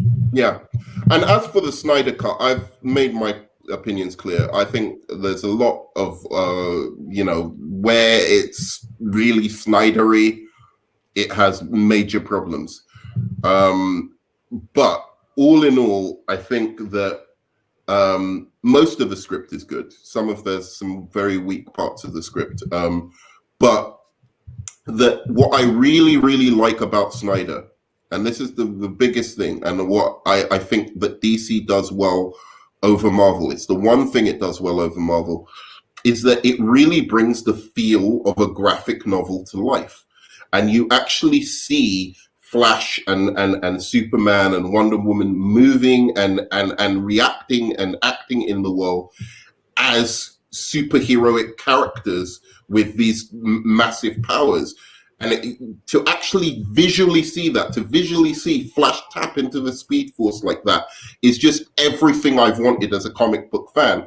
Sure, if you're not a comic book fan or a graphic novel fan, it's probably not going to be your jam. If you're more into movies than comics, then probably the MCU is going to be a more, because of the build up and the I can't see how you see the opposite. I think I was going to give MCU a compliment, which is that they did things the correct way around. And because of that, it's got you invested like a good TV show, like a good movie series or franchise. So that's what I think that Marvel has done really well. But I do think MCU fans give a lot of the MCU's movies a break because it's done so well, laying the foundation of its franchise. And that's all I've got to say. I hope you understand that last DCEU. Point. All right, Geek. That's the problem with the DCEU. Reply to that. They don't have any foundation for any of the characters. And I'm not going to go into like a long spiel. I don't really remember every single thing I could reply to. I'll just say that the way you feel about the DC, I feel the opposite, and I feel that with Marvel. I feel comic book joy and comic book relief when I see these movies versus the DCEU, which is these weird, boring, dark tones. Like, give us, original and comic book familiar iterations, I guess is what I'm trying to say, versus what you're giving us now in the Snyder Cut. I don't like the Snyder Cut. That movie is garbage. I think the Snyderverse is garbage. I don't like any DC movie that isn't the Joker or the Nolan trilogy. I don't think they're getting it right. I don't think they've been getting it right. Burton Batman's, Superman 78, none of those? Yep, none of those. Nope. Just the Nolan trilogy. I was going to say one thing to you. I don't know if did you have more to say? Because I'll remember it.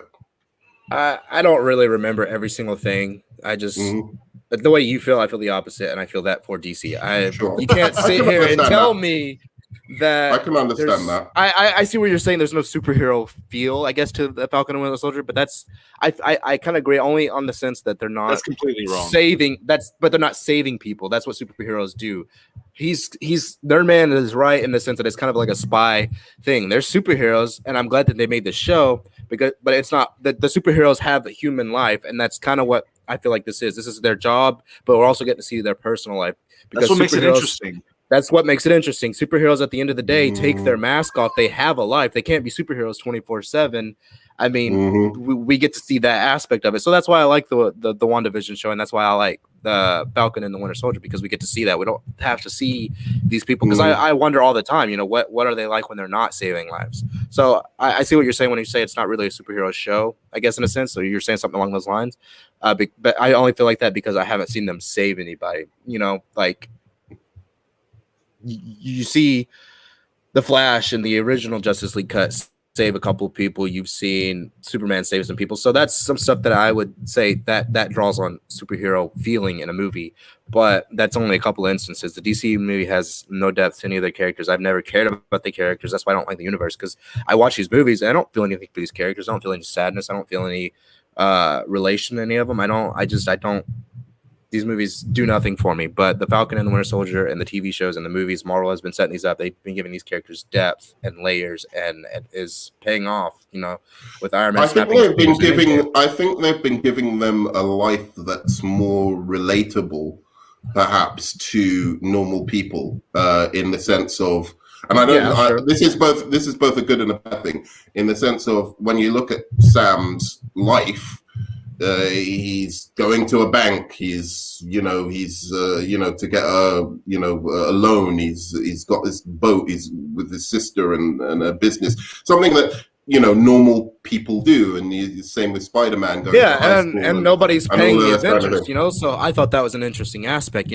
Where do the Avengers get their money? You see them driving trucks and cars and wearing clothes. Where do they get the money to buy these things? So that was something interesting that I thought was brought up. And I would definitely like to see maybe a show based on the perspective of a human, like in the comic book Marvels. I think me and Pickle talked about this one time, where you got to see their perspective. How do they feel about the damages? How do they feel about these superheroes? Are these superheroes getting paid? What is their lives like outside? I want to see from their point of view how they feel about things and stuff like that of that nature.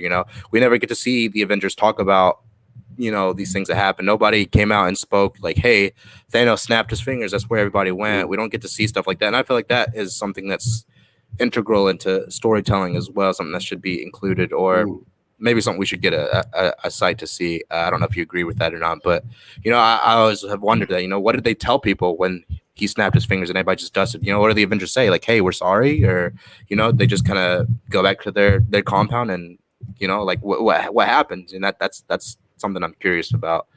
Sorry if I got off topic there. So no, it's good. Do you want to respond? Or let me jump in here. I'll respond to both of you.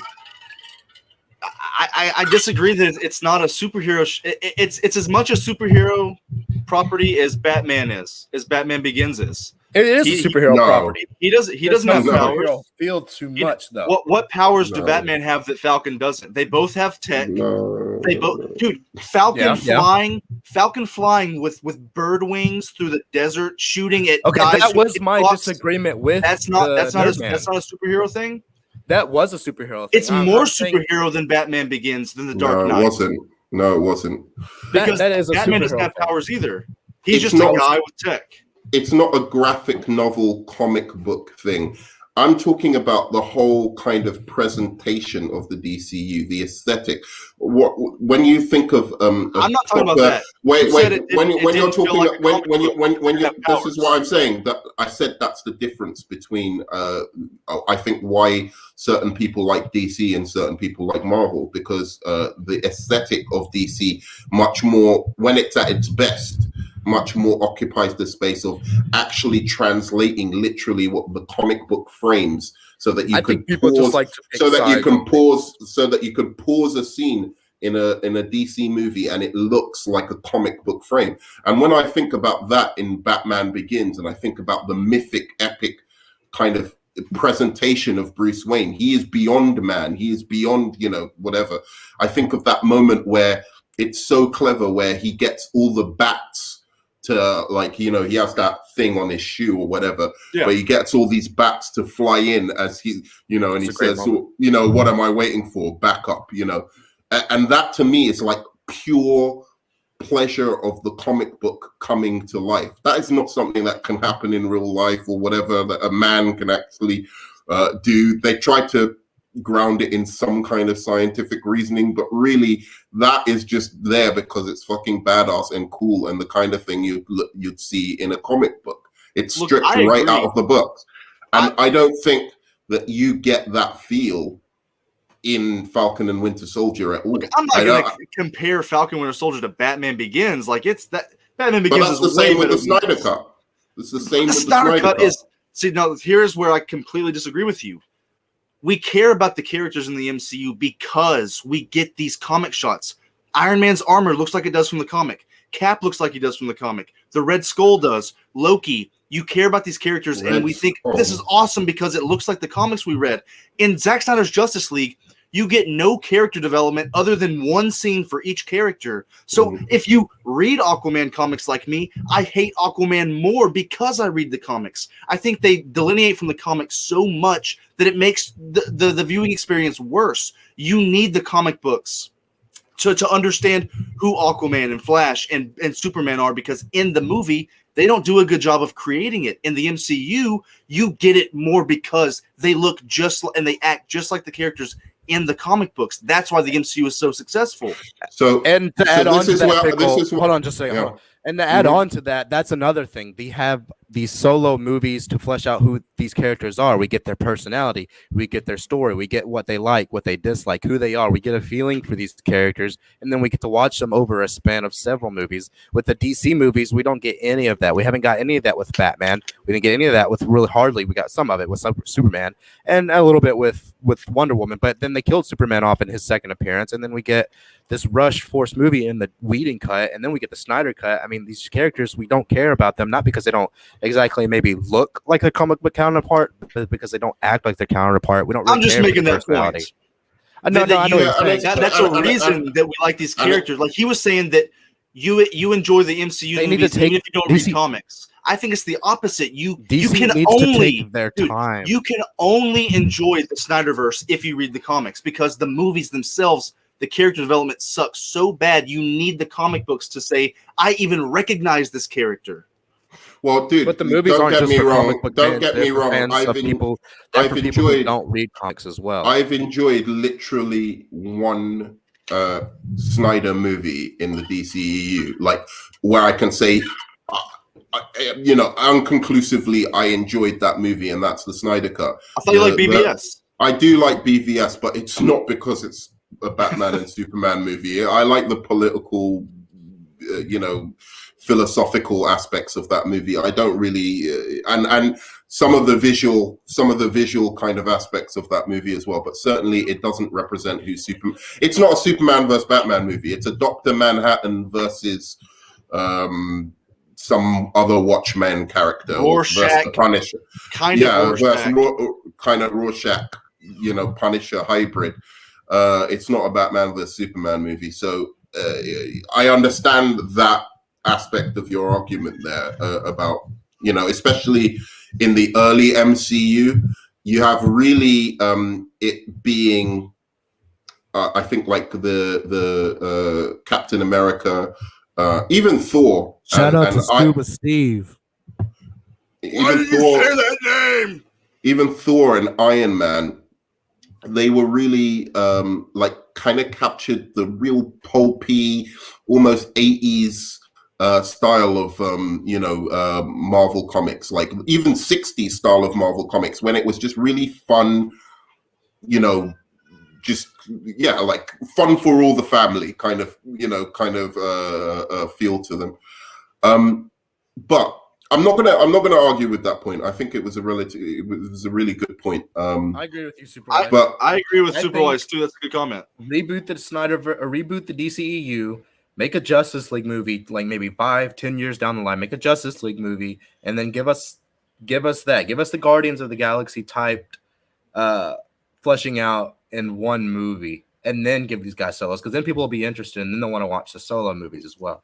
No, I don't think you need to do that. I think that DC has crafted out its own kind of thing with movies like the Joker, with movies like Wonder Woman, with movies like the Snyder Cut. I think they've crafted out a thing where people like the more mature tone, so you can just go from here and develop. But what I was going to say, I think it's more mature.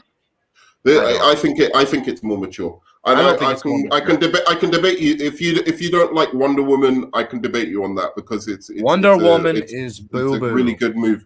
Okay, it's a good movie. But anyway, what I was gonna say, the only good part about that movie is a man, and it's supposed to be a woman-led movie. Sorry, go ahead. Okay, well, I'm not gonna bother kind of arguing this point, because otherwise the stream is gonna go too long. But I was gonna say that I was writing something the other day about the Snyder Cut. I don't know if I'm ever going to bother writing the whole review and recording it. But I was saying that I think when it comes to the DC universe, each person's kind of perspective on it starts with like a journey. It starts with this journey that begins with when you, for whatever reason, it was. I don't know if it was like the Superman movie when you were younger, or a comic book, or the X-Men series, or something that got you into these superhero characters, that got you passionate about these superhero characters, and gave you this kind of perspective on who they are and what the possibilities of them are visually in film. And I think that people had, like, depending on that journey where it started, had just this visceral reaction to what Snyder was doing. And to me, when I saw Man of Steel, being a huge Superman fan, reading the Superman comics, it was like a stab in the gut. Like some of the things that, Pa Kent was saying and all of this kind of stuff was just, it just went so against everything that, that made me fall in love with these characters, right? So I understand that kind of visceral reaction to it, but also your appreciation again of whether you like the Snyder Cut or whether you like MCU and all of this kind of stuff is dependent on that journey as well. And for me, that journey really begins with those graphic novels, those kind of not darker, but I just think the more mature, the things like Alex Ross and Darwin Cook and all of these guys that did takes on these characters that were like, they kept the core of the character, but at the same time there was a feel that this was an artist's interpretation, individual interpretation of how they felt and what these characters mean to them. And that's what I got out of the Snyder Cut. I was like, finally somebody has made their own graphic novel, but for film, where this is his point of view. Literally is not some company's point of view to forward some franchise or anything like that. It was literally like a comic writer's point of view, except filmed and put on screen. And I don't agree with all the sense of his interpretation of these characters, but I appreciated that finally, even though that's a really good argument. That's a really good way to put it. Because at least you can give intellectual reasons or like reasons why you're not just saying I love the Snyderverse because it's awesome. Like you're giving actual pretty good arguments. But not like one of the toxic restore the Snyder. Just like Jesse Eisenberg, dude. Lex Luthor putting a Jolly Rancher into a man's mouth is just so mature, man. I gotta say. The red capes are coming. The red capes are coming. Yeah, I know, dude, but that wasn't one day we got to get together. Together, someday we got to get together and we got to debate some of these movies because, I mean, that'd be fun. I don't want to compare Marvel to DC. That just perpetuates the fighting. But I mean, we're gonna inevitably compare them, especially when they come out on the same week. But I mean, I'm not gonna compare Falcon and Winter Soldier to the great movies like The Dark Knight or Batman Begins, but I think the character development, maybe it visually doesn't look as polished and as artistic as the Snyderverse, the Snyder Cut. Yeah, that movie looks, the shots, this show looks like a generic TV show. But every other element with the characters, the action, everything, I care more. I'm invested. I don't, because they did their work. You can't just make a movie and expect somebody to be invested because you give the Flash one scene of backstory. Like, we need the backstory. I want to see Winter Soldier go through this list and cross off the names of people because they only got like 30 minutes of screen time in the other movies. I want to see these characters' journeys. And you really hit on something just then, because I had such an emotional reaction to Flash in the Snyder Cut. But again, it comes from that box of comics that my mother threw out when I ran away for 2 weeks. Right, like that was the beginning of my journey. Damn. And why I fell in love. I found like a little box of comics, and I brought them back, and I started buying comics. Flash was one of them, and so much of that resonated with me because of my memories of the Flash in the comics. And I don't know how to look at that movie from the perspective of somebody who hasn't done that, who hasn't just feverishly been, at night, kind of, when I'm supposed to be asleep, kind of, when I was a kid, obviously, going through, Barry Allen and Wally West's adventures and stuff like that. So when he tapped into the Speed Force and the scene with his dad and how, you know, all of that kind of stuff just really, really resonated with me.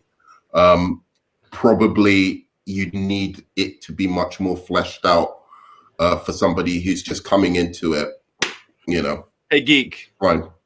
Yeah. Geek, I'm going to say one thing and then I'll let you give your last piece, okay? Okay. I think the number one example that I can point to is I understand like that was a great moment when he reversed time, but I don't think it was earned in the movie as much because you don't care about this character. I've only seen him for a couple hours. He only has one scene of backstory. I don't care about this Flash. So when he does that, yes, it was visually amazing. It was cool for the story.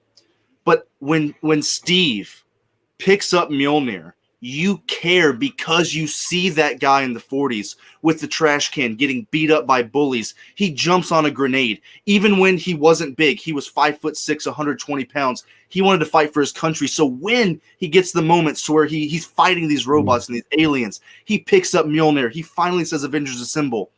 That is my favorite moment in movie history, period. I'm a Cap fanboy, I'll say it. But I cared and I cry when he picks that hammer up. It's such an emotional reaction because they did the character. The whole movie was so silly before then. I was kind of out of the movie by then because the time travel element just took me out of the movie. I get it, but you're right. That was a great moment.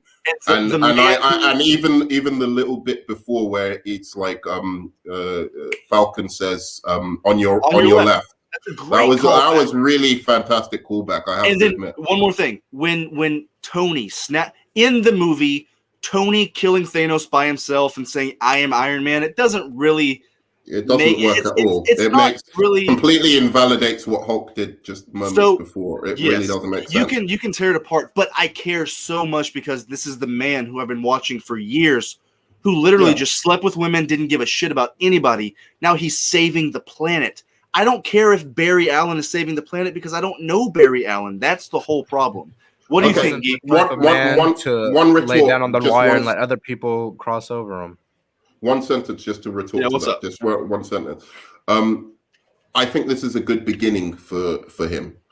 I'm not saying this is the full article, but I'm emotionally invested enough in him and in the rest of these characters now to continue their adventures, probably with new filmmakers than Zack Snyder.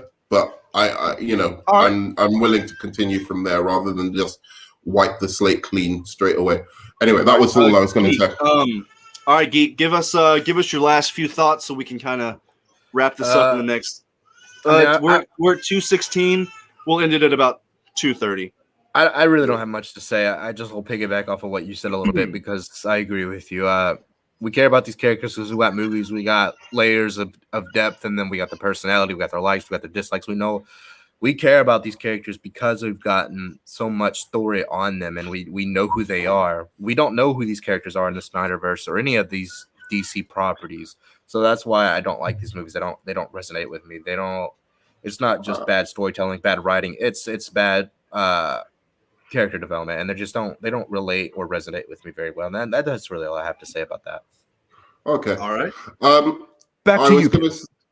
I was going to say that there's a couple of things here that I wanted to pick up on in the comment section. Yeah. Oh yeah. Marvel gets a lot of things, compliments about like their character development, but really a lot of the character development, some of it doesn't really work. And you look at the Hulk.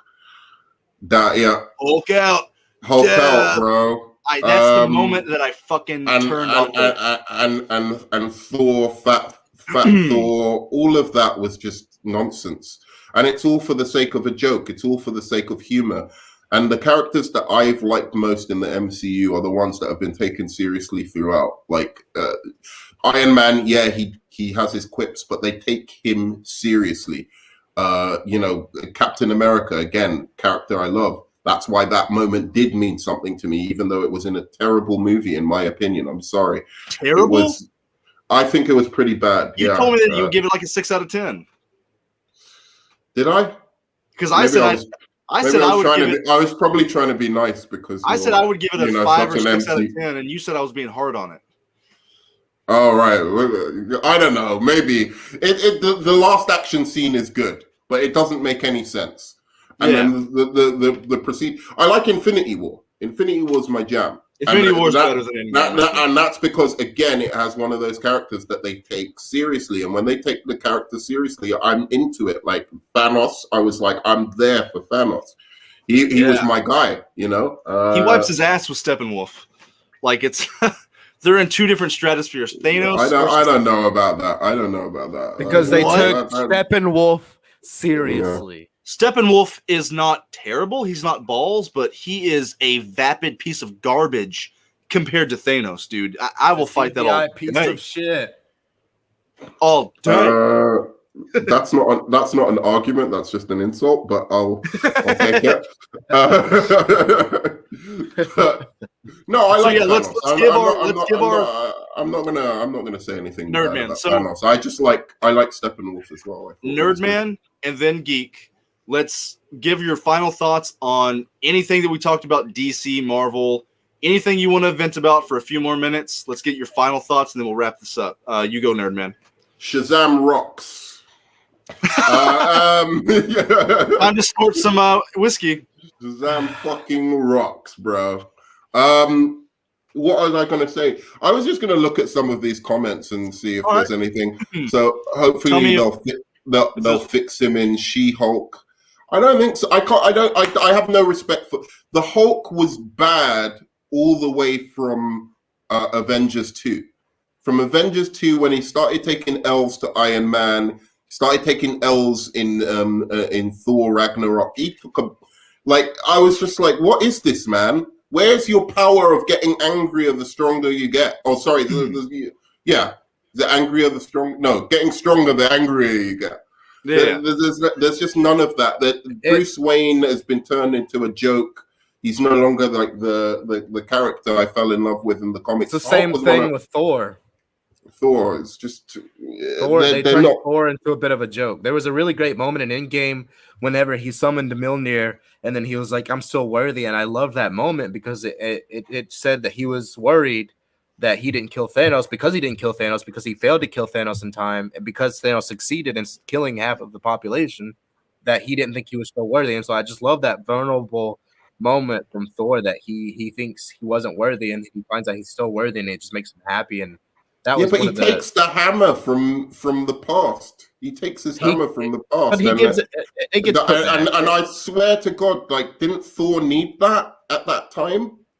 Yes, it's one of it's a flaw. Was weird, but it's still a great moment before the flaw. No, it wasn't. It wasn't a great. Dude, there were no great Thor moments. Probably from the beginning of the. Hey. What about Thor one was trash as well. What about vroom? Let's kill him properly this time. Like that was a great line. That was badass. What? When he says let's kill him properly this time, and he gets both the hammers. That was a fucking great moment.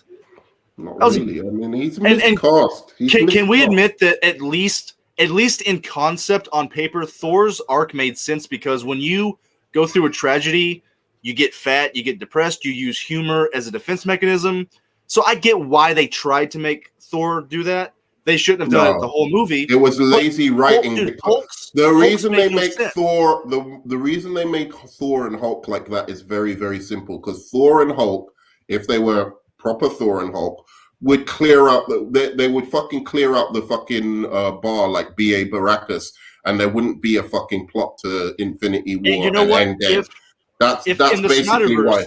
If in the Snyderverse, proper Justice League characters would have done more damage to Superman in that fight when he didn't know who he was. So absolutely, absolutely, absolutely, I agree with you, Talon Pickle. Dude, is that not one of my complaints about the film? Wonder Woman and Aquaman by themselves could have done quite a bit of damage to him. Yeah, they could have. I absolutely agree with you on that. And Superman's way too OP in Zack Snyder's universe. Way too OP. And it's stupid. It's like even Steppenwolf, who's supposed to be this big bad guy, you just have him get beat down by.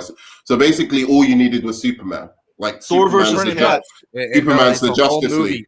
It invalidates every single character because all you needed was Superman. Even though all of these other great characters who are completely capable on their own. You got Flash, Wonder Woman, and Aquaman who can do a ton by themselves. Yeah, it destroys the team. I mean, they kind of redeemed Flash in the end with that. That was the only great moment in that Snyder Cut for me, is when he turned back time. Like, that was the best moment and my favorite moment. Think about it. The Flash, that's literally like if Cap in his first movie picked up Mjolnir. Like, he turns back time to save the Earth in his first appearance. I do think he should have done that in his second or third movie. Movie. Dude, they should have done solo movies first. Let's not all lie about it. It shouldn't have been a 4-hour fucking movie. They should have done the solo movies first. Batman versus Superman is where they went wrong. They did it all ass backwards. All I'm saying is, even independently of my like of the movie, people like the movie. Like, it's got a very high approval rating. People like the movie. Most of the people who've watched it. So I think you can spin out a universe from this, even though it was done completely ass backwards. That's all my argument has ever been.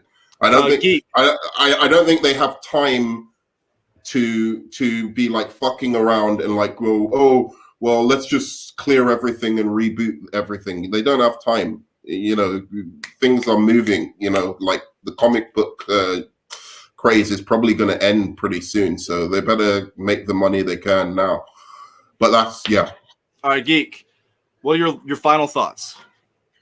Fuck Shazam, and I think Endgame had lots of great moments. that's really it. Shazam was a tragedy. Oh, Shazam, dude, I gotta put you guys together to debate Shazam. Eugene, man, my boys. You guys, I will be the moderator. And then he gets outstaged by his family. Come on. And Superwise knows what he's talking about. I like Shazam to a Christopher Reeve-esque. Yes. I do think they introduced the Shazam family a bit too soon. That's the thing, is that these DC movies keep introducing you MCU fans are scared of the Shazam family. You know how cool they are, and that's why you hate that. I think they're lame as hell, but that's just me. I don't care about them in the comics. I don't care about the Shazam family. When does Shazam take place exactly? Modern day. It's in the Snyderverse. Are they going to cancel Shazam too? Because Superman comes in the after credit scene. So my question is, why didn't they help out against Steppenwolf? That whole family of Shazam, they're too OP. That's another problem with introducing them so early, is because they got way too much power. Shazam is a power. I don't think Superman had even died yet when. Superman was still alive when Shazam took place? Wait, no, Shazam takes place after Justice League, because they have Superman come in at. Because it came out in 2019. There you go. You're right, Anthony. Help with Steppenwolf. Bro, you are so right. That's why this Shazam and his whole family against Steppenwolf, they would have ended that movie within the first 30 minutes. They couldn't have gone against Steppenwolf. He wasn't Shazam yet. You just said it yourself. He wasn't Shazam yet. It's after because Aquaman and Shazam came out at the same time. Aquaman came out after Justice League. So the whole Steppenwolf scenario had already gone by the time Shazam was introduced. Yeah, that makes sense. Yeah, that's right. So, any last thoughts, anybody, before we peace on out? Listen. I just want to say, your favorite MCU movie, Geek, is bullshit. I don't even know what it is, but it's trash. The Avengers? The first Avengers movie is not trash. The entire DCEU is trash. Wait, it's the first Avengers movie. The execs know their universe is trash. That's why they have to have Flash's first movie be the flashpoint to go erase all of their mistakes. Wait. Can I just ask something? Is Avengers 1 your favorite one? It's definitely... yeah, I'd have to say that is my favorite, yeah. Because that movie's fire, bro. That movie's sick. Birdman finally says something that makes sense. I will put all my cards.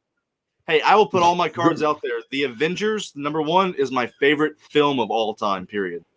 Avengers 1 is one of my favorites, man. You know this. I've seen the Avengers over 300 times. It's an unhealthy. Dude, I might watch it after we finish this stream, bro. Shit, I want to watch it too. We should after we get off the stream, you're gonna take down all those posters behind you and put up the Marvel posters. We all know that DCEU things are front. But there's Marvel posters underneath this. I knew it. There's just a naked picture of Kevin Feige underneath. I knew it. I don't doubt that for a second. All right, guys. So let's wrap this up. I hope you guys enjoyed this stream. I hope you enjoyed some of the differing views. The fact that we don't all agree on all this shit. That he snorted some whiskey about an hour and a half ago. It was actually rum and it burned pretty bad. Oh, yeah, I hope you enjoyed it, guys. Cool. Seriously, subscribe to Hot Takes Tuesdays on YouTube. This guy just started a channel down here, GeekSpeak on YouTube. Definitely start out. It's hard to get any traction on here, you guys know. So help my boy out. Help this guy out. Help me out. I hope you enjoyed the video. Hit the like button if you liked it. If you hate our faces, if you think that we're pieces of shit, go ahead and give it a dislike. I don't care. Comment. I appreciate you guys watching. If you watched, you agree with me or I fight you. I appreciate I appreciate Nerdman being here. I appreciate Geek being here. And basically, yeah, if you get anything from the stream, it's this. If you don't agree with me, you are my enemy. So and you are wrong. Yeah. If you don't agree with Ray, if you don't automatically believe Ray Fisher, you're a piece of shit. So I'm gonna leave it to that. You guys got anything to say? Yeah, that bad CGI deal on Superman, that was a really mature moment in the DCEU. Hey, I'm glad you were here, Superwise. I'm gonna say peace. Hey, let's all chunk up the peace. It's been fun, Nerdman, and Superwise. Thanks for always tuning in. All right, guys. Peace.